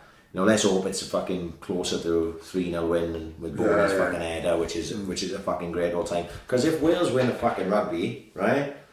If Wales win the fucking rugby and Swans turn over Cardiff, there's going to be a lot of sickies on Monday. Oh, fuck, yeah. You know what I mean? Yeah. There's, you know, people are going to be on it, you know what I mean? So it's going to be a fucking great day. But then, and the flip side of that is if Wales lose a fucking rugby and the Swans lose to Cardiff, there's going to be a lot of glum fucking faces and on fucking, you know, on Saturday night. Yeah. But I suppose that's football, isn't it? You know what I mean? I'm thinking of buying a cat Saturday just to kick the cunt Sunday night. Do you know what I mean? What an M, like, innit? Huh? Look, it is what it is, isn't it? You know, like I say, I'm pissed off at the moment anyway. I was pissed off after that Reading game. The Reading game, you know, like I say, I was more pissed off after the Reading game than I was Tuesday. You know, and you know, last year, I can't remember feeling this way last year, not once. You know, so they got to pull their fingers out the hole, basically, as a fucking team, manager, players, fans, all three got to pull their fingers out their fucking ass and do a bit better. And that is my final say on the fucking Swans for today. Have you been following the Epstein thing this week? No, I've not. Inform me. Right, first of all, there's a few podcasts on it. Right. If we're going to go into one, I probably do the Let me write mysterious Mr. Epstein. Right. If we're going to do a podcast, that's what I would do. That's probably the best one of them. There's been a lot of shit in the news this week about William and Harry. Right. So they'd be saying like there's a big divide between William and Harry. I wondered what the fuck that was. Everyone's slagging off Meghan Markle. They say she's ruining the royal family and all that. The fuck's she done? Well, all the papers are going with that, right? Yeah. But none of the papers are going with the stories coming out of America that are linking Prince Andrew to this fucking Epstein, convicted, who they reckon is the biggest paedophile of his generation. Sex trafficker as well. Sex trafficker. Piers Morgan is on Good Morning fucking Britain slagging off Meghan Markle, and then a photo comes out of him with a woman called Ghislaine Maxwell. Yeah, she's Robert Maxwell's daughter. Epstein's fucking friend, getting 13, 14-year-old kids for him to fuck, right? And there's Piers Morgan drinking champagne with that, and he's on fucking Gutbad British telly, slagging off fucking Meghan Markle, right? When, who gives a fuck if two brothers are arguing? Why are you not fucking investigating? If you're going to give it the big one about that, surely you've got to give it the big one about the person who got a photo with. Because that is not a stone that they want really unturned. There's a programme on Channel 4 2 nights ago called The Prince and the Paedophile. Right. Give it a whirl. Is it? Yes. Unbelievable. Right. He's been on like Epstein's plane Countless times, tens and tens It's a private island and all this, isn't it? Called Paedophile Island. Right, because what you're going... Remember I told you about that Sagan of a card YouTube video? We talked about it the first time we talked about it. Yeah. All that stuff, see? Yeah. About Prince Andrew and everything is all on that Well, video. the mad thing is, no, Alec Jones. Yeah. He was talking about Paedophile Island 15 years ago. Oh, yeah, and they say he's crazy. And they say he's fucking mad. Yeah. And all of a sudden then, no, it happens. And what's it called? Lolita Express. Yeah. You know, Lolita was a like famous, I think it was a film. And he fucked her. Underage. Girl, eh? Fucking a 12, 13-year-old girl. Yeah. He called his plane the Lolita Express. Yeah. How the fuck? Yeah, so we're hiding in plain sight again. Huh? Hiding in plain sight. And Edward Snowden on Joe Rogan, which I listened to today. Brilliant. Absolutely fucking awesome. But frightening, though, isn't it? What, the fact that he can see the government is doing something wrong, and because he fucking comes out to the closet and says this is what they're doing and it's against the law, they ruin his fucking life. Yeah. And he got to hide in fucking Russia. Yeah. Putin, he can fucking the only McDonald's, he could queuing up at McDonald's for 6 hours. Yeah. Poor cunt. Crazy. It's mad. I listened to it today as well, and it's like 3 hours of like fucking mind scary. blowing. I've seen the film. The film's on Netflix. Is that? It's good. Not bad film. I got good it because you're interested in the topic. Yes. It's mad to think that literally we've joked and laughed about it, like, but if your phone's turned on, they're tracking you. Yeah. They're not personally tracking you. There's not someone sitting in some office somewhere going, oh, they're fucking maybe. Probably with us too. We fucking slagged them off. You know, we'd up there. And he went on his jumpsuit as well, just in case. Just in case, go straight in. Yeah. But, you know, if your phone's on, they can track you to the nearest cell phone tower to know where you were at a certain time, your location services, all this stuff. I pretty much, you guess that anyway. Do you know the worry? Do I been worried about a lot lately? No, I loves it. No one like a WhatsApp. I rubs my hand at this. Women will know what we are about, thank fuck. But know when someone puts up, like, who sees a photo of a girl's profile on Facebook with 11 photos, you know what's coming. Something's been leaked. You know it's leaked. But then when it goes upstairs to have a wank in, I'm watching the fucking WhatsApp video. Someone's watching me in an office and they have the tag. You know what I mean? This is why I won't do no crazy stuff like Michael Hutchins stuff and naked Martin, like, no, like rub shit in my mouth while I'm wanking, just in case it ends up on the internet. I'd be fucking devastated. You know, do put a fucking bit of blue tack on my phone while I'm having a wank. Or a fucking Cheryl from Manchester. Well, Bill Burr, it's just been leaked. Bill Burr's got a little bit about this, and he says about, you know, they offer like, you know, now you can get an app on your phone, right? And this company will come to your house. They'll put CCTV cameras in every one of your rooms. Oh my God. If you're away, you know what I mean, you can just click on the app. I see. Like a few burglars have been done with it. Right? So let's check the app. Oh, my house is. Oh, hang on, who's that guy breaking in through my front door? Let's alert the police, right? Right. Yeah. That's what it's for. That's what it's for, isn't it? Okay. But when do them cameras ever turn off? Oh my God. Well, you know, you're having a tracks upstairs like that, like knocking in the circles like that. Donna's legs are 10 to 4. Exactly. Because she lost a bit of weight now. It's like back like when she was doing hot yoga. Right. But some can't sit in the room watching you, in theory. Not in theory. If I was my job, I am watching fucking 100%. Right. You know what I mean? I am fucking all my hands up. So, don't get me involved as a security services. So if you listen to what Edward Snowden is saying, what Edward Snowden is saying is that once they proved that one guy didn't own his stuff, that was like any details that are taken by a company. Yeah. So you sign up for insurance for your car. Yeah. And you put your personal details in, my age, my name, my fucking how many miles I do a year, and blah blah blah blah blah, and it's saved with some insurance company. Once you've done that, your personal information is not owned by you. Right. Your personal information is owned by that insurance company. This is how the American government got around being able to surveil every cunt, right? So that company then, if they voluntarily offer up your details to the government can take them. They don't need a warrant, they don't need fuck all. So that's how all these agencies are working together. So forget it now, because me and you are fucked. Right. We filled in so many fucking forms for all bullshit inane things over the fucking years. Add that to your search history on fucking Google. Oh fuck, don't add that for fuck's sake. No, that's fucked. Mine's a lot of fake taxi. Yeah. You know, Right. You add that to your what you watch on Netflix, what you listen to with your fucking music on iMusic or Spotify or some shit, right? Anything. How often you look at the fucking weather, right?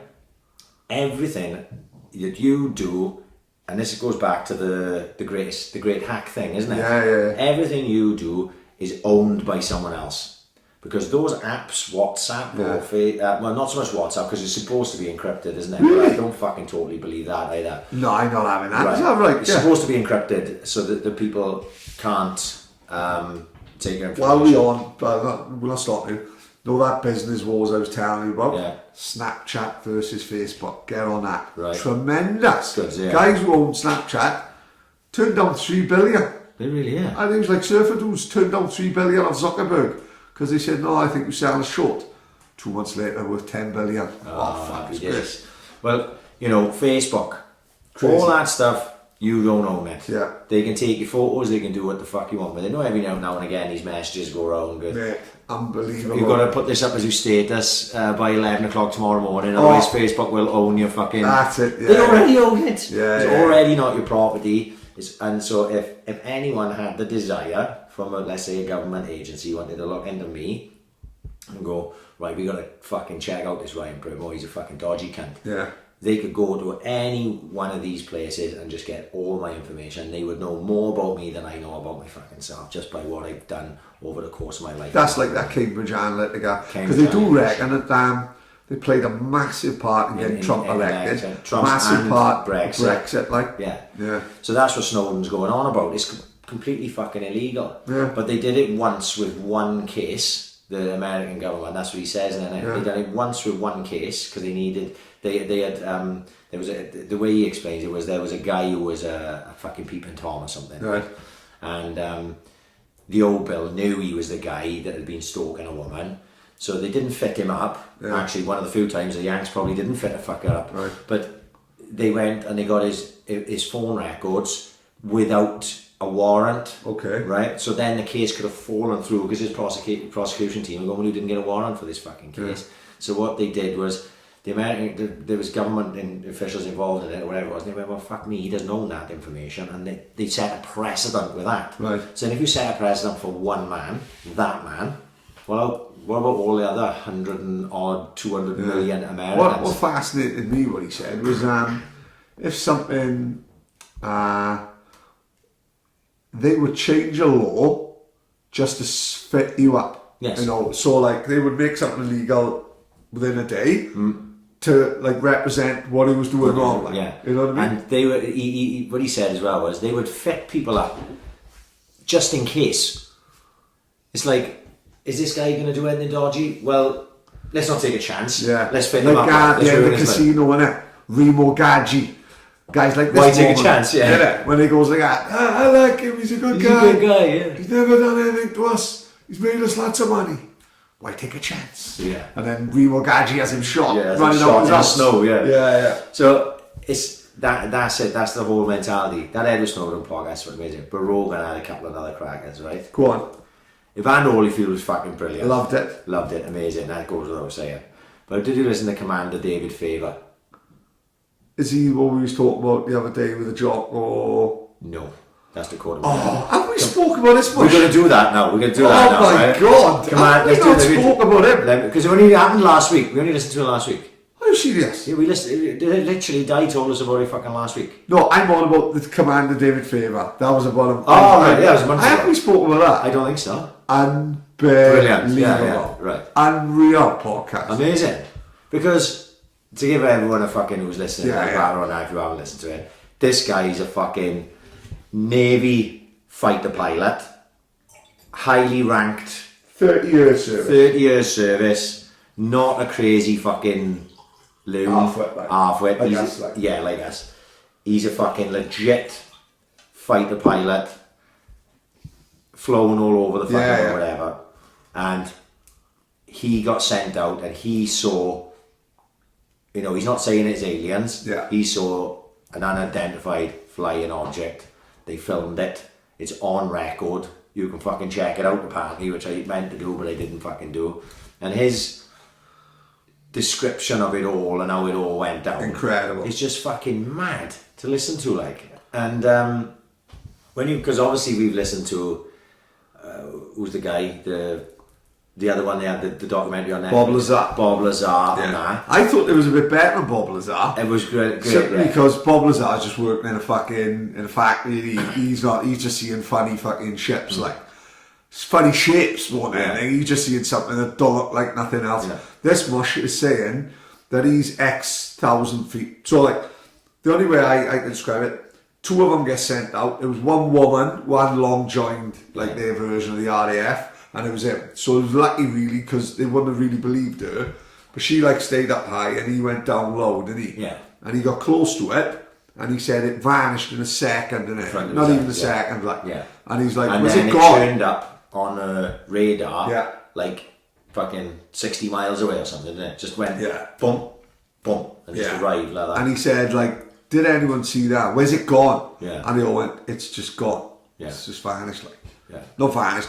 Well, it was so quick they couldn't even see it. Couldn't see it. You know. But what was mad And is- what was mad was they didn't even, like, the government didn't even make a big deal of it. Like, they sent him there to see it. to see it, you know. because they'd been monitoring unidentified things in there for a while, and they went, right, you can go and check this out. Brilliant listen. Amazing. Absolutely brilliant listen. I don't know whether I spoke about this on here.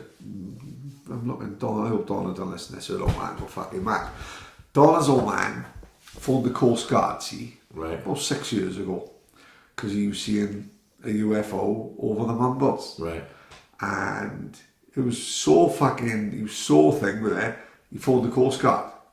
and they basically laughed him out the town. Man. Right. You know, he was like, look, I'm looking at something, there's something over Mumbles, and I don't know what it is. Like, is it like, and the woman basically laughed at him. Daughters, oh man, we're fucking bananas, taking the piss out of me and all that. I'll be going to the sun and all that, right? Brilliant. He went in the naval the next day. Everyone had fucking cling film on the heads. Not cling film, no, kitchen foil. Yeah, kitchen foil. They all had the triangle hat. He walked straight back up, went on the unit. He was fucking damping. Can't take a joke at all. Like. You don't know to this day who fucking told him. It was fucking me. I went down in the afternoon. I took the kitchen foil down and everything. It's fucking brilliant. He walked in, everyone went nanu nanu. No one fucking walking Mindy. And on a different one, they said aliens, but it's fucking spooky as fuck. My old man is going hunting rabbits down the Gower way. Him, two of his mates. How old is he? Early 20s, he reckons, right?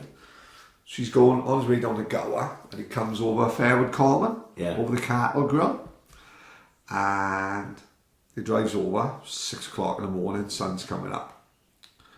In about 200 yards in front of him, there's an old man carrying a candle, and no like you described it, there's no like the old dress, no like pyjamas in the fucking 1600s, like a dress shirt down to his knees, like the act, like Oliver Twist sort of thing, Christmas Carol sort of thing, right?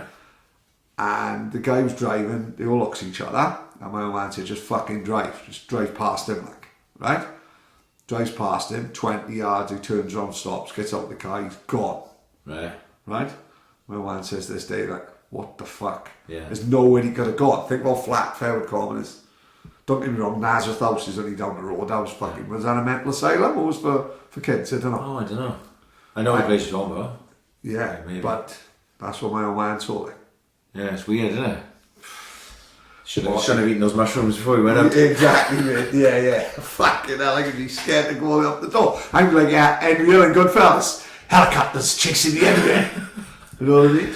But the other one was the Jocko podcast. That's what I thought we were talking about. With Dakota Meyer. Awesome. Fair play to awesome. Time. Like, fucking put us on that. Yeah, that's good.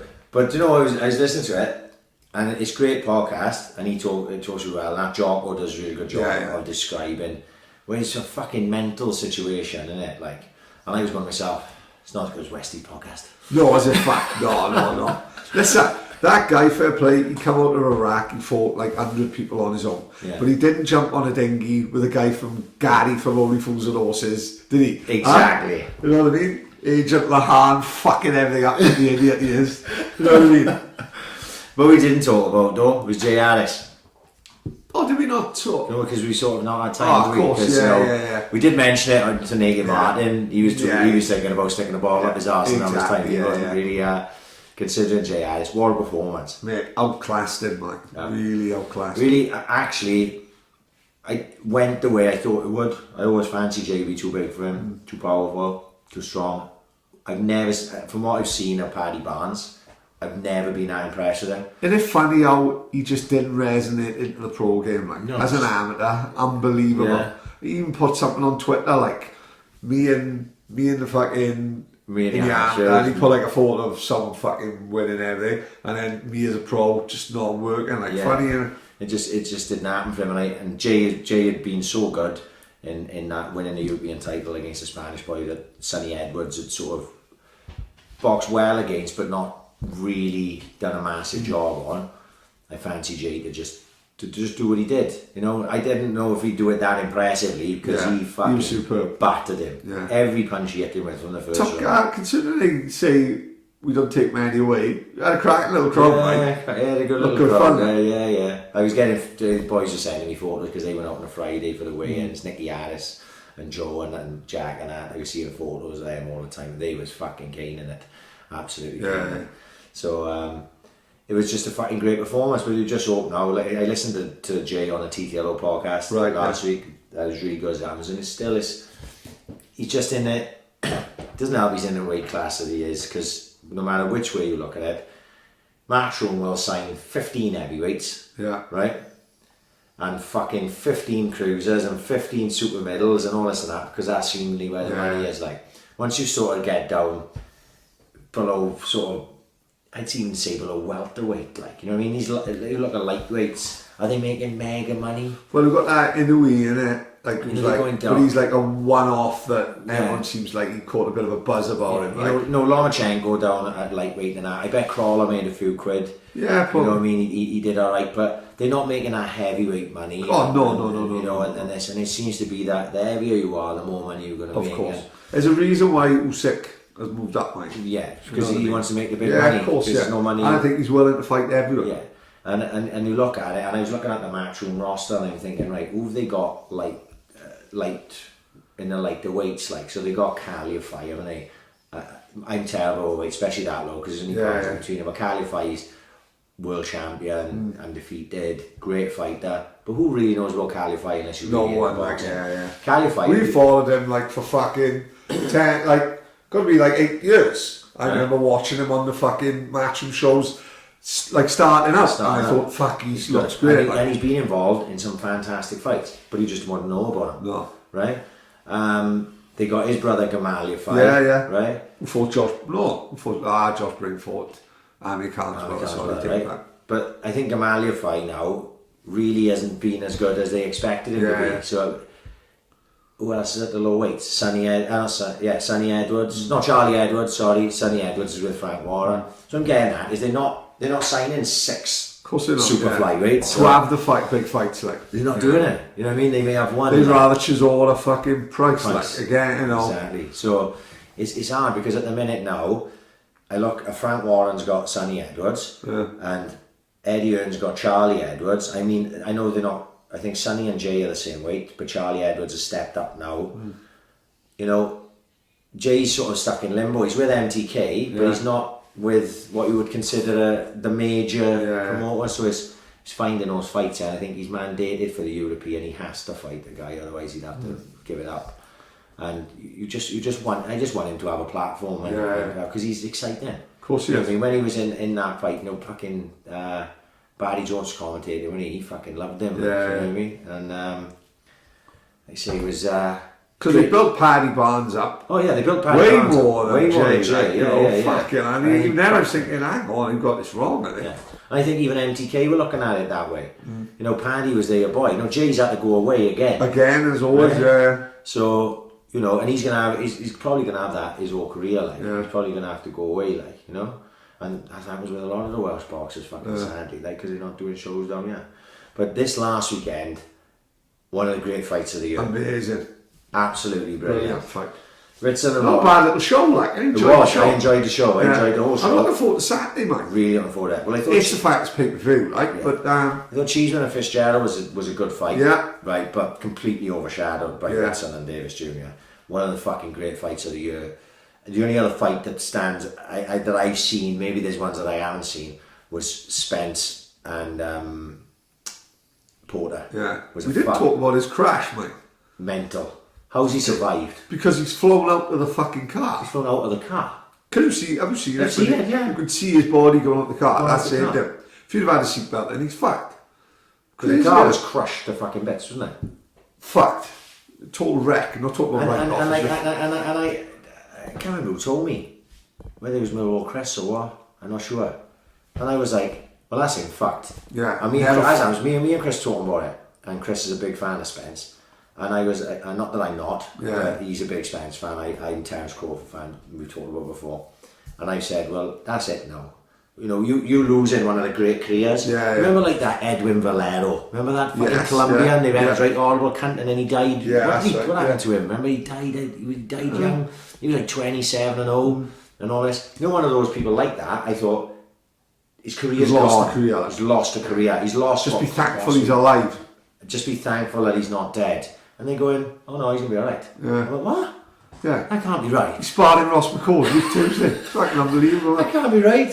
He literally just fucking totaled a Ferrari on a fucking street. And scary, mind, these supercars, isn't it? Well, don't drive them drunk is probably a good fucking thing to do, like, you know what I mean? No, not to give any digs to Ollie McBurney, do they? He's been having some shit. Because you know there's still a tweet, right? Another one where he tweeted that he donated to Salute when he got the tattoo. Well, I'm still tagged in that tweet. So every now and again, quite regularly, that tweet gets retweeted by Sheffield United fans, commented on by Sheffield United fans. Well, since he'd done the drink drive and it was getting commented on, I'm getting tagged in it, so I was seeing him and I call him a fucking idiot and everything.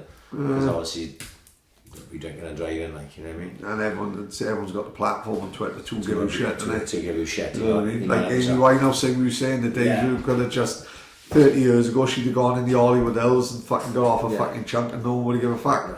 But the thing is, as well, that's what you've got to remember. If Ollie McBurney has netted 12 times for Sheffield United this season, no one gives a fuck. He'll have a sympathetic year up in Sheffield. Oh, Ollie, pat in the back, we all make mistakes. When you scored 1 goal and you've been signed for 20 million, you're going to get a boost. Yeah, of course. You know, people are talking about him coming down for the derby on a weekend. I can't see that happening now. No, he'd have to be a proper moron, wouldn't he? You know what I mean? Like proper our level. Legend. Yeah, no, but I mean, that's what I mean. Proper our level of idiocy. We'd love it. Yeah. But you think about it sensibly. If you were his fucking parents now, you'd be going, do us a favour, Ollie. Don't go down there with that little cunt Sam Roden. Sam's in dressed as a gladiator. All he's in is fucking Stone Island jacket. It's fucking great. Don't be doing that. Just keep your nut down. Yeah. Let's not fucking cause any more aggravation. Like, you know. So who knows what's going to happen to him? Oh, he'll be there. 100%. He's there, like open stance. Yeah. Straight out to the fucking oxygen the night before that. Like, But do you see that? I didn't talk about it last week. Do you see that Dutch family that escaped from the house where they were supposed to be living till the end of time? No. It was what? Jesus Christ! I think it was like a Fritzl type situation. Like, so there's this big. I mean, you got to keep that on that mentalness. The angle of the story was that a guy escaped from an house and he went to his local pub. Oh, I saw a little bit of this. Right. So, like, I was just thinking, imagine that cunt fucking got out the house and ended up in a Morris with Naked Martin, who doubled back when he turned round and I go straight back in the house and stay there till the end of time. Fuck it. You know what I mean? Crazy like that, isn't it? Cool player, mate. Well, what people got to understand, right? You come here, lovely, middle class. No, hang on, let's go back further than that. Go on. Right.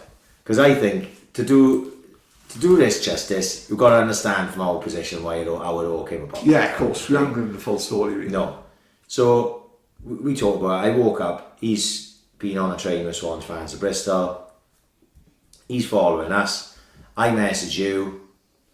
What do you think about fucking messaging Naked Martin? At this point in my life, it's on a Sunday, I'm thinking to myself, do you know what? That'll be a novel. Yes, exactly. I'm not thinking of anything else. Yeah. I'm just thinking to myself, that'll be a novel. That's a story to tell. That's a story to tell. People will think that's funny. I've seen literally not a zero negative in doing it at that moment. Yeah, of course. Yeah. I messaged you. I'm pretty sure you thought the same. Yeah, fuck I messaged Martin. Martin said, yeah, blah, blah, blah, I'm going on holiday. And that was that. And then I go to work the next day and I'm thinking about it. And at this point, nobody knows about it. No.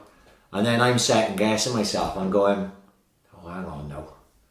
There's enough boys I know that cause Naked Martin a fucking nonce all the time. And I'm thinking to myself, fuck. What if they think they go in to us who can't have that fucking nonce on the podcast? So then I'm like stewing over it, like. I'm going, fuck. Hang on, does the pros outweigh the cons? I'm going, oh God, but I've already spoke to the cunt now. Do you know what I mean? I'm going like that.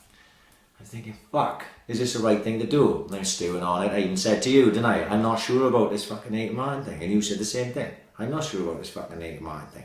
Which makes you say, let's fucking go. Right. Let's have it. No, so then time goes on.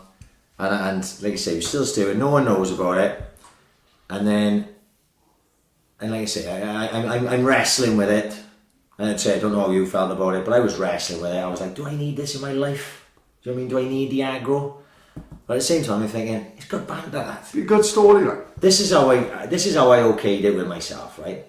If Naked Martin was a legitimate nonce, not a nonce in the way we use the term. Right, yeah. If Naked Martin was a legitimate pedo, right, he would have been outdid by now. Exactly. Because he's been out over on Twitter for over a year. Yeah, right? yeah.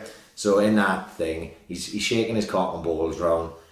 If he was a legitimate pedo, there's no way we'd have had him on a fucking podcast, right? Okay, he's not a pedo. No matter what, you can call him a non-soul you want, but that doesn't make it fucking so, right? The guy's not a fucking paedophile, right? The guy is a naturist, he's gay, he shakes his cock and balls around, eating a shit and all that. I'll never get my head around that. No. Do you understand? You know what I mean? I'm a normal guy, like, you know, I don't, when I was on RedTube, I'm not Googling shit eating. Of course. Trust me, it's fake taxi 9 times out of 10, right?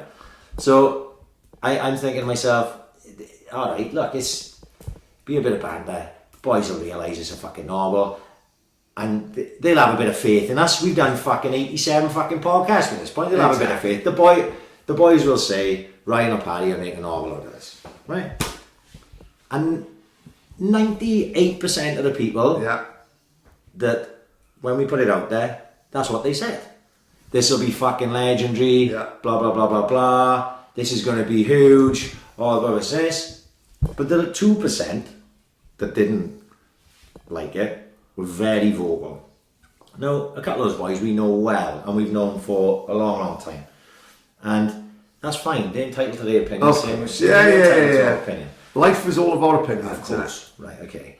And I understand that it wasn't their thing, and it's not possible, like we've said, Norman, it's not possible for us to please everybody all the time, right? There's going to be some podcasts people go, look, oh, fuck, I'm not listening to that, that'll be shit. There'll be people who listen to every single podcast, no matter how bad it is, no matter how good it is. There'll be some people who just listen to 4 or 5. And, exactly. Right, there's going to be all that, right? So, like, if those, what I couldn't understand was they were so public with it. If you've got a problem, like a real problem, I couldn't believe how offended people were. Like, and this was literally 5 or 6 people, mind. I'm not talking about this like this was 100 people. I mean, literally what I saw on the social media was like 5 or 6 people. And a couple of those people, opinion I could give 2 fucks about, right? And now they don't follow us. We never followed them. And what difference does it fucking make? I can't understand why people got so bent out of shape about it. You do get like some people, if he shakes you up the wrong way, you generally do it to nerve some people. Like, but the way it's the same as we all said, innit? If it don't really affect me, I don't really give a fuck. Like, no, I don't give a fuck. I've never seen any of his videos. Because he pops up. And I just think, oh fuck, give that a miss. And I'm the same. I watched the very first one I ever saw, because obviously you didn't know what it was at the time. Yeah, of course, yeah. And then I was like, maybe I saw another, and I'm like, right, okay, hang on now. This guy's just shaking, because this is back in the early days. Yeah, which he regrets, you know. This guy's just shaking his cock around, and that's all this and that. And then I remember the first shit one, right? And I said this to him. I said this to his fucking face, right? So no one can give me shit.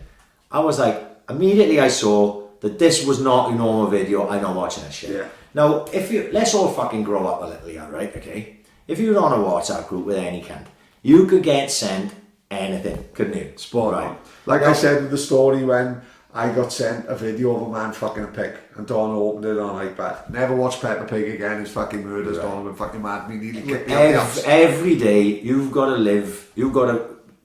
It's like a minefield, isn't it? Yeah. Right? You've got to fucking just crawl through the minefield. Enzo's a fucker. Enzo's dropping the orgasm noises on you. I've been in a dentist waiting room and Enzo put on have a look at this Marvin Hagler knockout from 1983 against fucking Melina, and I've clicked on it and there's a woman fucking having an orgasm. Right. So we've all done it, and like I said, that's not my thing. What Martin does or whatever, that's not. But he's not hurting me remotely. Right, not remotely. You know, that how people got so worked up about it, especially people who bang on about, oh, it's a snowflake era where it's all politically correct and blah blah blah blah blah. Hang on, yours is bad. You just got offended over a 60-year-old fucking naturist, like, fucking hell, give it a rest, like. So as regards then to that's just I'm talking about the podcast, right? Now, what happened was Martin said he was staying down. And we weren't sure how to do that. It just so happened that date, the Saints had the West Wales, didn't it? Perfect timing. Mate. No tickets were sold. That was the most ridiculous thing I read. That was actually not the most ridiculous thing. Someone sold 2 sold tickets. Not 1 ticket. Can you believe they're selling tickets for this? I wish I'd sold fucking tickets for this. Because we'd have been fucking paid for fucking Christmas. Exactly. Right? I wish I'd sold tickets for it. Another one was can't believe you paid him to come down. We did not pay anyone. I would not pay anyone. No fucking talking at all. You're We absolutely. ain't paying being Baracus. We're certainly not paying Naked Martin. I am not paying no fucker. Yeah. If Naked Martin had turned around at any point to me and said, look, it costs 300 quid for a personal appearance, I tell you what, since I'm going to do the podcast, I'll do it for the £10.50. I'd have gone, no thanks, but no thanks, Martin. Yeah, exactly. You just saved me a fucking headache because it's not happening. I'm not giving no fucking no money to come on here. I'm very sorry, right? So the fact that anyone would believe that was the thing, as regards us selling tickets for the fucking thing, we didn't do that either, right? So there was no money made. We just went to the pub with Naked Martin. Exactly. It just so happened that they were having those fucking DJs there anyway. And it was absolutely bouncing. It was fucking bouncing in it. And everyone who went, they went, messaged me, women there, men there, and everyone messaged me, said, I had a great night last Great night. night. There was Go back onto him though as a person when he come in the house. Yeah. He come in, he was a lovely, lovely fella, middle class gentleman. Yeah. So nice, carrying his bag. He was a lovely, lovely guy. Yeah. And I mean that from the bottom of my heart. Play, you know what? I'm 100% chuffed we had him, chuffed we met him, and chuffed we had him in. Same here. And even the night at the pub, do you know what? When the smoke settles and all that, and like I said, everyone messed, we said, we had a great night. Hell of a night. That night will go down in In history. history, yeah. You know what I mean? When I write the book in 2 years, St. Joseph's 100 years history, Naked Martin had got his own chapter. You know, it's going to go down in legendary status. Yeah. Isn't it? The only thing that baffles me is, I think he gets excited. He's a performer in his eyes, right? Because we walked him in the Morris, and we had a pint, and I turned around and I went up the top, because we're the DJs. It was like two different pubs, wasn't it? We had up the top was like Escape in the Park, shout out to Greg Peckham and John Hughes, absolutely bouncing. Up here was fucking different pub, and down here it was just everyone having a pint, right? Yeah. I went up, ordered a drink, Freed from Desire come on, had a little dance. By the time I turned around, Naked Martin was naked with a ball of coals up his ass. That's another thing we got to shut down. They're taking advantage because they spiked this pint. Trust me, no one needs to spike Naked Martin's fucking Naked pint. Martin don't give a fuck. Naked Martin do not give a fuck. Naked Martin is the fucking... And for one, just to clear this up, me and you never spiked nobody's fucking pint. Fuck, no, I Jesus won't waste it. Exactly. Naked Martin is the alpha conversion of the Cali Cartel, isn't he? No one's spiking Naked Martin. You don't need to spike Naked Martin. Yeah. You don't need to spike Naked Martin. Like you said, someone come up to me at a point and said, can you get Naked Martin down here every week? We've never had this many girls in the Morris That's before. spot on, yeah, Right? yeah. There was birds everywhere. If right? only Naked Martin won with Doug. Naked Martin got more groupies than me and you. We've been at this fucking 2 years. We haven't got any fucking groupies. What's going on? There's fucking something wrong with us. And we need to be more worried about us than about Naked fucking Martin. the funniest thing of the night was when, I can't even remember, I was so hammered. You was leathered. Dropping him off in the taxi and then waking up the next day with 1 o'clock Twitter message all over Twitter. Naked Martin's in Swansea. Can I jump on with anyone? He was still off his box with me. Yes, He was in bed. Yeah. And he's put it on Twitter. Is anyone out in Swansea they can tag along with, but please? what happened was, because I don't know if you remember, because you were fucking trolley. Oh, I don't know, mess. I'd been in a lounge a lot because, like I said, the music it was, I'd done my years in. I'm fucking Matt and Jeff. That fucking Martin like this. It was fake festival battered my ears. I haven't been the same since, right? So after a while I got on it, and I was in a lounge with Mansell and Adams and Carl and Mansell and that, and G, and there was loads of us back and forth, Ross Lynch, you know, people were coming in, it's easy to get served and that, so I stayed in the lounge for ages, and then, so that's why someone come in, I think it was Ross Lynch come in and said, that Naked Martin has just stuck a bottle up his ass, and I'm like, oh right, okay, look, I'm not dealing with that, I'm in, yeah, fuck all that, like, and like I said, I missed a lot of the shenanigans. When the last time I saw Naked Martin, he had his mankini on in there, right? He wasn't even fucking bollocky buff. So by the time I'd come in at the end, when it was all dying down and people were leaving, he was wrecked, right? But he was wrecked off his head. Yeah. You were wrecked, like, fucking head down, like, and I looked at you, and I'd had a couple of pints as well, and I was like, Pad, should call it a day, or... Working, is like, it? Go straight from work to out. It's fucking hard going. Yeah, it is hard going. And I looked at him, and he was fucking full of it, and I was like, Matt, I'm taking Paddy home in a taxi. I text Steve, like, come pick us up. I said, I'm taking Paddy home in a taxi. are you staying out or are you fucking go back to your hotel? And he had a look round and he said, I'll go back to your hotel. Yeah. But I could tell he was gutted, like, because he had seen us two off. You wanted to go to Oxygen with Tom Smith and that. I know, and I fucking, you know, we weren't on the same level as him, we just had a beer, like, so. But, like you said, it didn't hurt anyone, right? All of us, I'm going, why, like I say, I wasn't even sure whether to bother talking about it because the dust has settled on it now. Yeah. No one gives a fuck. You know, there's got to be a bit of perspective. Like, there's plenty of things in life in general to get worked up about. And a 60-year-old fucking naturist getting naked, that gets naked on stag do's and shit like that, right, is not worth getting wound up about by any stretch of imagination. I know if we weren't doing this podcast and someone had a stag do in the Mumbles, for argument's sake, and they had ordered Naked Martin as their fucking stag, I wouldn't get worked up about it remotely. I'd be like, Probably wouldn't give it a second thought. I would literally not give it a second thought. It would not, you know, you did genuinely handcuff me to a legit paedophile.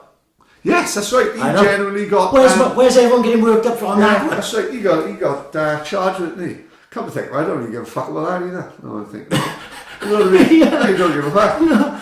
What upset me more about him was he's a miserable cat. Yeah. But, you know, that dwarf was a fucking morning. So, you know, let's have it right. Don't get worked up. Don't take it so fucking personally in future. And off the back of it, he's had 4 bookings from Swansea. He's had 4 good luck with him, I say. Good luck with him. And I liked him, And the podcast, yeah. Personally, yeah, he's great. Like all the show and all that, that's not for me. Like, strip that down to the guy that was in here. He's a nice guy. Different person. It is a performance different to the person we met, and that's that. Without a shadow of a doubt, the biggest week of podcast numbers we've had since we started. So a lot of it's to do with timing, because Nate Martin was on a Saturday. He didn't actually get a lot of listens on a Saturday. Of course, and then the week goes from Monday to Saturday, you know what I mean? So it was actually like 2 podcasts in a week. So it was a bit cheating, it was, like, because we had him and then we had Peter, who was very popular as well, like. So people wanted to listen, and you look at the feedback from that, it was 100% positive. Yeah. A lot of those people that complain won't listen to the podcast anyway, and that's fine. That's your personal choice, that's fine, it's up to you. Maybe we'll never listen again. Alright, don't worry about it. You know, I won't lose any sleep over it. But people who listened went, fucking hell, I was expecting this, but I got this. Yeah. Carl Dent said, boys, he wasn't going to listen to it. Carl Dent, he was not going to listen to it because Nate Martin isn't his cup of tea remotely. And I said to him on a Sunday morning, Denty, I think you'll be surprised. Right? And he listened to it and he said, boys, that's the most grown-up, I can't believe I'm saying this, because it includes Nate Martin, that's the most grown-up podcast you've done. You know? So people should, I think in the end, I ended up being more offended by the fact that they didn't have no faith in us. Yeah. Have a bit of faith. We know what we're doing now. We don't 100% winging it now. Yeah. You know what I mean? But look, it is what it is. I hope it don't, you know, it's just left at that, and if you didn't like it, you didn't like it, and if you don't want to listen anymore, you won't even be listening to this. Exactly. So I mean, no fucking difference to me, will it? You know what I mean? But we had him, to go from Captain Beanie to Martin and then to Peter is like 3 completely different entities. Yeah. Whereas like sort of the week before we were like, fuck, what are we gonna do like coming up? What are we gonna do next week? Yeah. We just had Clebs in, you know what I mean? Got drunk as fuck with Clebs. Clebs had his fucking car keys in here for 3 weeks. His mother was climbing over the wall, getting in the back door. I was thinking about this today. He's talking to us about the future of Mumbles Rangers. Oh my god, he's talking about West End. Fucking Clebs, you fucking head banger. Yeah, brilliant. That's right. Yeah. We was like, you know, because. You know what should we do? What should we do? Oh, Clebs wants to come on. Let's have Clebs on. And then it was like, which was great, which was brilliant. But fucking hell, like we still be here now. Clebs could have fucking sat in the way he was going. He'd be here all the way through all those podcasts. And then you go Captain Beanie, fucking Naked Martin, and then Peter, and all different, and all I think, well, all well seed, and all I think good. Anyways, keep the faith. Yeah, just keep the faith. Innit? Just keep the fucking faith. Yeah, we knows what we do it. Yeah, the boxing this weekend is going to be fucking great. Looking forward to it. I'm really and it's a perfect night. And they get they do an offer down the local bargain booze, Moretti. So I'm going to put fucking 6 Moretti in the freezer, set me up nice for Sunday morning, and when he wakes up with fucking cat car. It's going to be a good couple of days. Yeah.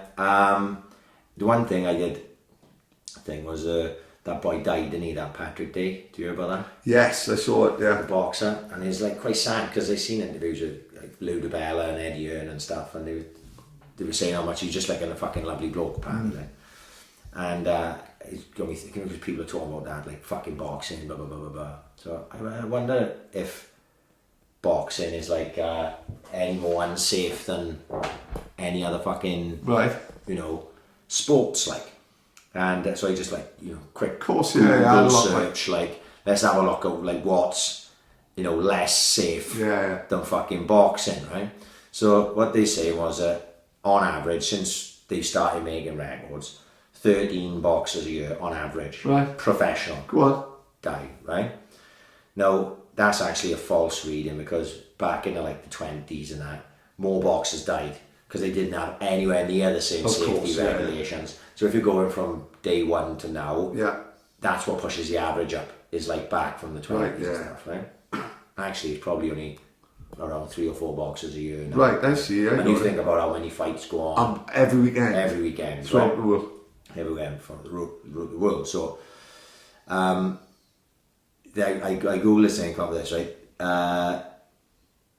The average 13 boxing year, this fatality rate is lower than or similar to the rates of other high-risk sports. Yeah. So it's no more or less risky than other sports, such as college football, so I'm assuming that just means American football in general. Motorcycle racing, which is fucking crazy sport. AiC. Scuba diving. Right. Is that a sport? Yeah. Mountaineering. Just walking. I love playing that. Unless you're going up K2. I suppose they count that as well. Do you know, let me stop you there. What's going to be on there that no one expects? Marathon running. No, it's not. Oh, say that. I haven't fucking died on the There always seems to be someone dying in the Cardiff half, doesn't it? Yeah, no, I know. That's had a bad run the last couple of years. Hang gliding. Oh, Della Rodney, innit? Skydiving. Pulling the obvious ones. I'm not skydiving anymore. I've always fancied it. Donna went to give it me for my 30th birthday. They said I was too fat, too got to be 15 stone. I was gutted. No. Diabetes now, maybe down. Yeah. And horse racing. Yeah, I can imagine. I can imagine the horses dying. I didn't know the fucking jockeys dying. Yeah. So it says, obviously head injuries occur in other sports like NFL, soccer, rugby, cycling. But what makes boxing so different is they aim to knock opponents out. This is about mountaineering, right? Experienced mountain, I can't even say that word, like some country writes about mountains anyway. There have been 379 summits of K2 and 85 deaths since records began. But did you see the photo, like... Of all the bodies up there? No, and of all the... when he was queuing to get to the top. Everest, that is. That's crazy, Everest, yeah. For every 4 climbers that have scaled the mountain, 1 have died. Unbelievable numbers. But nobody's trying to stop them climbing K2, like, you know what I mean? And we've talked about it, pretty much everyone have been in as regards to boxing. It has so many more positive effects on people's life than it has negative. For one or for the average of, even if it is 13 a year, you're talking about across the world. Yeah. It makes more positive changes in people's lives than that, like, and it comes out every time someone gets hurt or dies or something. It's all like, well, let's fucking ban boxing, and it's not going to happen, is it? Did you see today Conor McGregor's press conference? No, because I only saw literally, it was something on the radio as I was fucking going out earlier, and I don't know why he did it in Moscow, but if at the minute he's fucked, public opinion in Ireland is at all-time low. Yeah. Didn't we have there was another rape allegation or something, wasn't there? He's not in a good place at the minute, like public opinion wise. Like when he hit that old guy, I think that was it then. Everyone just wiped the hands with it. But he got a plan to come back now, which is fighting in January. Right. Looks like either Cerrone or Justin Gaethje. I'd like to see him fight. Right? Yeah, I'd like to see him fight either of them. I'd pay to watch either of them. Then the plan is to fight the winner of Masvidal Diaz. Right. And then at the end of the year, rematch with Khabib.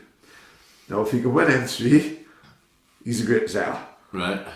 Do you know what I mean? He won't get past Gaethje. No, that's the problem, isn't it? He beat Cerrone, I think.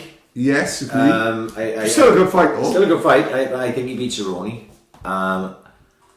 And obviously, fucking, you know, the fanboys would say he beat Gaethje, but Gaethje's a fucking monster. Yeah, exactly. He's a fucking absolute monster. He does it. No, don't get me wrong. Gaethje won't walk Conor McGregor over by any stretch of imagination. But Gaethje is fucking relentless. But imagine that come true. What a fight. Oh, yeah. Imagine he did those three. Yeah. Fuck me. Oh, don't get me wrong. You're back on top of the world. But that's as tough. You're the greatest ever. That's as tough a run coming back as anyone. You know what I mean? Because he may fancy Cerrone for his first fight back. Yeah. But tough fight. Gaethje's not a great comeback fight for any fucker. He's a fucking nightmare for everyone. Masvidal, if you get through that, you got Masvidal, one of the Diaz, fighters. A lot of people would say he lost the second fight as well. Exactly. Neither of those fights are going to be easy. And then he doesn't beat Khabib. I don't care what day of the week it is. He's not going to fucking beat him. But look, we're going to watch it. Oh, 100%. He's going to make it fucking interesting. So 100% I will watch that. Oh, well, I remember. I watched Top Boy.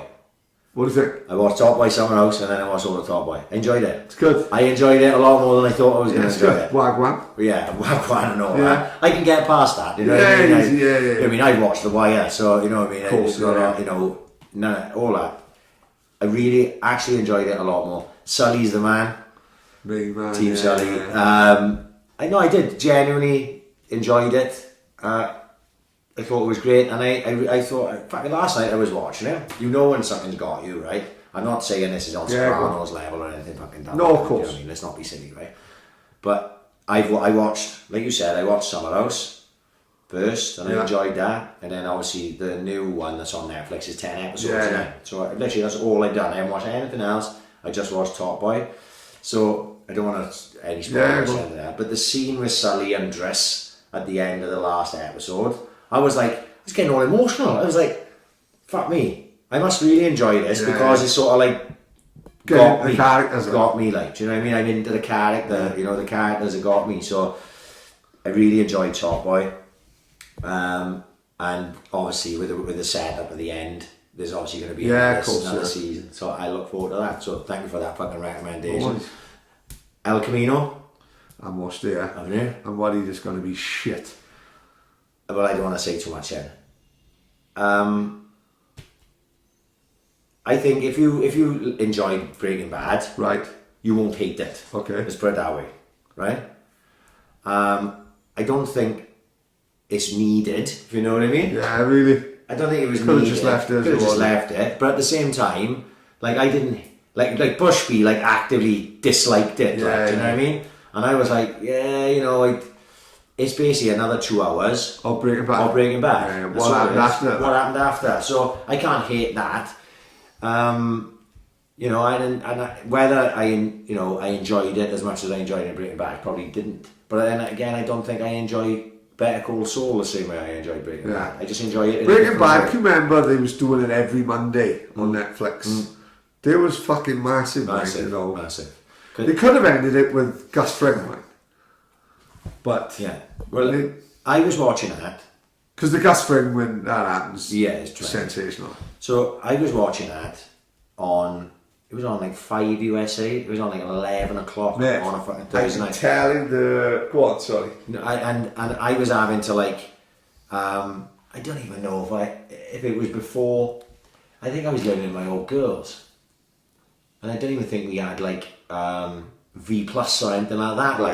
I was having literally VHS record. I was living here, right? So 100%, right? And same as you, 5 USA, just flicking nothing on. No, definitely no. I was V Plus now. I was living in my house. So it's similar to what happened with The Sopranos. I watched The Sopranos. I watched Pine Barrens. Before watching any of The Sopranos. Right. Sopranos was on 10 o'clock on the Channel 4, and I put it on, and Pine Barrens come on, and I went, that's the best hour of TV I've ever seen, and I've never even seen any other episode. I thought Sopranos is a comedy, and I saw that, I thought incredible. And about 11 o'clock in the night on a 5 USA, I'm flicking, and episode come on of when he kills the guy and the acid runs through the bath. Yeah. And it's when I'm watching, I'm thinking, what the fuck is this? Yeah. Brilliant. Yeah. and then they go back then.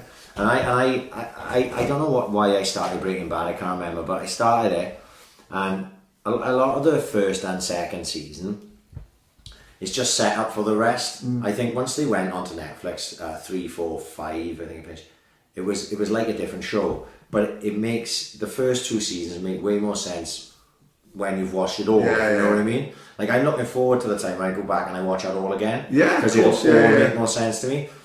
And I remember watching the first season, and Breaking Bad is slow. It's a lot slower than a lot of stuff, right? You know what I mean? And it's little. That's something good. Little things, it's little things, and I can stick with things like that.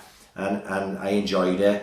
And there was, surely I can't be spoiling this for fucking anyone. No, but there's a scene in the second season. This is when I knew I was hooked on it, right? If you haven't seen Breaking Bad, spoiler alert for the next couple of minutes.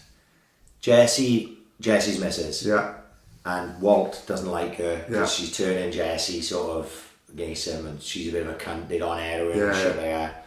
And he goes into the bedroom, and they're out on the bed, and she's like ODs, doesn't she? Right? And Walt can help her, but he doesn't. Yeah. He makes sure she fucking dies. Yeah. Because and that scene, it shows that turn in Walt, because he's not a fucking school teacher anymore. He's like this fucking crook. He's become a fucking criminal. And I remember watching that scene and how it unfolds and going, wow, this is like, fuck me. I really get it, like, and getting where this is fucking going. That's in season 2, like. And then that stopped on 5 USA, and there was a big gap before Netflix even became a fucking real thing. Before I had Netflix, and then I watched, I actually think 3 and 4 were both on Netflix then, and 5 was just about to start. Yeah. And I watched 3 and 4, bang. And then it was like every Monday. And then it was every Monday. And, you know, it's brilliant. Fucking brilliant. One of my favourites, like, you know. Whether El Camino, like I say, back El Camino. And whether this is good second time round. It's nothing. I think it will be. I think Breaking Bad, if you just take that as all, will stand the test of time. Great characters, isn't it? Great characters, isn't it? And so, great stories. Like Gus Fring. Yeah. Very good. Tuco, yeah. It's great. You know what I mean? It's very good. And like I say, I didn't hate El Camino. It was a tad unnecessary. But at the end of the day, if you liked Breaking Bad, there's no reason why you won't at least like it. I don't think you'll actively dislike it. Let's fucking put it that way. Have you seen, I know I talked about this before, but it's fucking one of the best things on Netflix.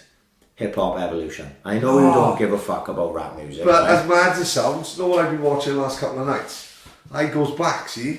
Defiant Ones. Right. You know what I mean? It's like, I'll watch LA 92 maybe once every couple of months. Right. Same as Defiant Ones now. I was scrolling through, seeing that, I'll whack it on for an hour. If you like the Defiant Ones, right, and that style of documentary, Hip Hop Evolution is brilliant. Even if you don't give a fuck about rap music, of course. To be honest, it's I wouldn't call it the fucking A to Z of rap music and hip hop culture. It's like a snippet of it. It's like fast forwarded, like, you know what I mean? But it's brilliant. The stories behind the characters. How rap music was invented. Amazing. House parties in the Bronx. Shit like that. Block parties. Things like that. The video footage they have, the people that they talk to from back in that day, and I've been a big rap fan since I was like 11 years old, like, and I'm learning shit. I'm going, fuck, I didn't realise that. So then as it comes, what's great about it is like I'm learning stuff, and then obviously you come round to eras then that I'm aware of. Right. So probably I was listening to, so you come into like, you know, Run DMC and groups like that. But the third season, the first 2 seasons are amazing, right? Right. But the third season is the one that people of our age catches up to will enjoy the most, right? because it's fucking Snoop. Well, it starts off New York, fucking Nas and Mobb Deep, and then the East Coast West Coast beef. Amazing. The start of Dr. Dre and not so much NWA. NWA's before that, but Snoop Dogg, all these, the East Coast West Coast. It's amazing. Really? East Coast West Coast beef. Suge Knight, Death Row Records, getting Tupac out of jail. Then the Tupac Biggie situation. Watch the first 2 though before you go into Watch the first 2 seasons, because you'd be doing yourself a disjustice otherwise, right? The Tupac Biggie incidents, where obviously Tupac got killed, Biggie got killed, it was quite obviously connected. And then the very last episode then is actually, the first 3 episodes are sort of all intertwined in that sort of era, and then the last episode, which I think is the best of the lot, Right. is about Atlanta's rap scene, which is Outkast and all them. Oh, right. Which is fucking amazing. No way. Yeah, because when it shows how they came to even exist, Yeah. and where they recorded their records and everything, it's just like, well, fuck me, they did it like that, you know. And these are, you know, Outkast became Massive, one of the biggest groups in the world with Hey Ya and Roses and all that. It's fucking fascinating. Like, even if, like say, even if you're not into that type of Still thing, good. like you say, like, I'll watch anything, like, well, like, you know, but it's a proper story of like say hip hop evolution. I think it's fucking fantastic. Really, really, you've got to give it a whirl. It'd be right up your street. Yeah. It'd be right up your street. Make a change from watching the Defiant ones again. Yeah. I was saying, I haven't seen LA 92 for ages. I watch it quite regularly. Like, it's amazing. Honestly, they were like one of the fucking best things I've ever seen. Yeah, it is fucking brilliant. Are we gonna fuck off? What time is it? 10:15. How long are we done? Oh, we done about 2.25 hours. We gonna fuck off? Yeah. Big shout out to Greg Pickens' podcast. Oh, I gotta get out of the world. Any good? Right. I haven't listened to it yet because I'd be doing it at this service, right? I asked Greg to send me a link. Yeah. But at the minute, it hasn't been okayed by iTunes, and we had to go through the same process. Right. Okay. So you have to go through a process where you set up what's called an RSS feed, right? And it's a unique fucking like an internet address, say, right? That's the way to try and describe it, because I'm not the best. Which is just unique to this podcast. So he'll have his, which is just unique to his podcast, and then he's got to submit that to iTunes, right? Okay. So you go on iTunes. I can't even, because this seems so long ago now that I've done it. Right? 2.5 years. 2 years ago, whatever. And you send in this RSS feed to them. Yeah. And I think you even give you send them in your artwork or whatever, and they've got to okay it first, like, you know. So I may have actually done, I think we did the first podcast, and it hadn't been okayed on iTunes. So people were having to listen to that first podcast directly through the Buzzsprout link. Seems a lifetime ago. Right. And you know, this is all coming back to me. So when I tweeted up the first link ever of our first ever podcast, just me and you, it was a Buzzsprout link. So people were having to go on, like if I was listening to it on my phone, I'd have to click the link. It would bring me up on my Safari Buzzsprout. I could press play on that, and then it would play. It wasn't through iTunes. It wasn't through not Spotify, Stitcher or fucking Podcast Addict or any shit like that. It took like a week or so. Once it got okayed on iTunes, it got okayed on everything, and then you can send out the iTunes, like I do every week. Send out the iTunes link, send out the Android link. So fucking Greg, mad how far back it is, man. it seems ages ago, and Greg currently is going through that process. So I'm not going to listen to that until I can get an iTunes anyway, because then I know I can just subscribe to it. I can download it every week. I'll have to get some Gurners from when I'm in work. Exactly, you know what I mean? Because you can't be listening to the dance music without Gurners, like. And we'll give Greg our support, because he's always been very supportive of us. He's a good boy. And that is that. Just get the fuck out there. A big shout out, Boss Brewery. Get down there Sunday morning. Bacon sandwiches, rugby, fucking beers, bunkhouse, JMW eating.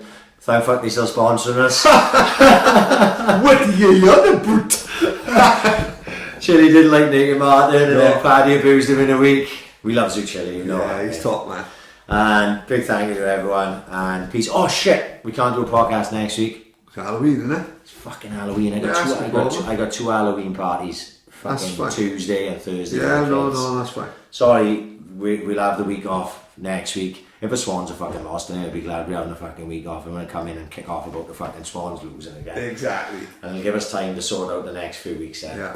You know, get Ian Huntley in. Yeah. Yeah, you know, dig Savile up. He's coming on as well. See who else we can upset. Exactly. You know what I mean? Maybe we'll have some Cardiff cunts on. Robin Shaw, Danny Gavin are coming. We're out here. Peace.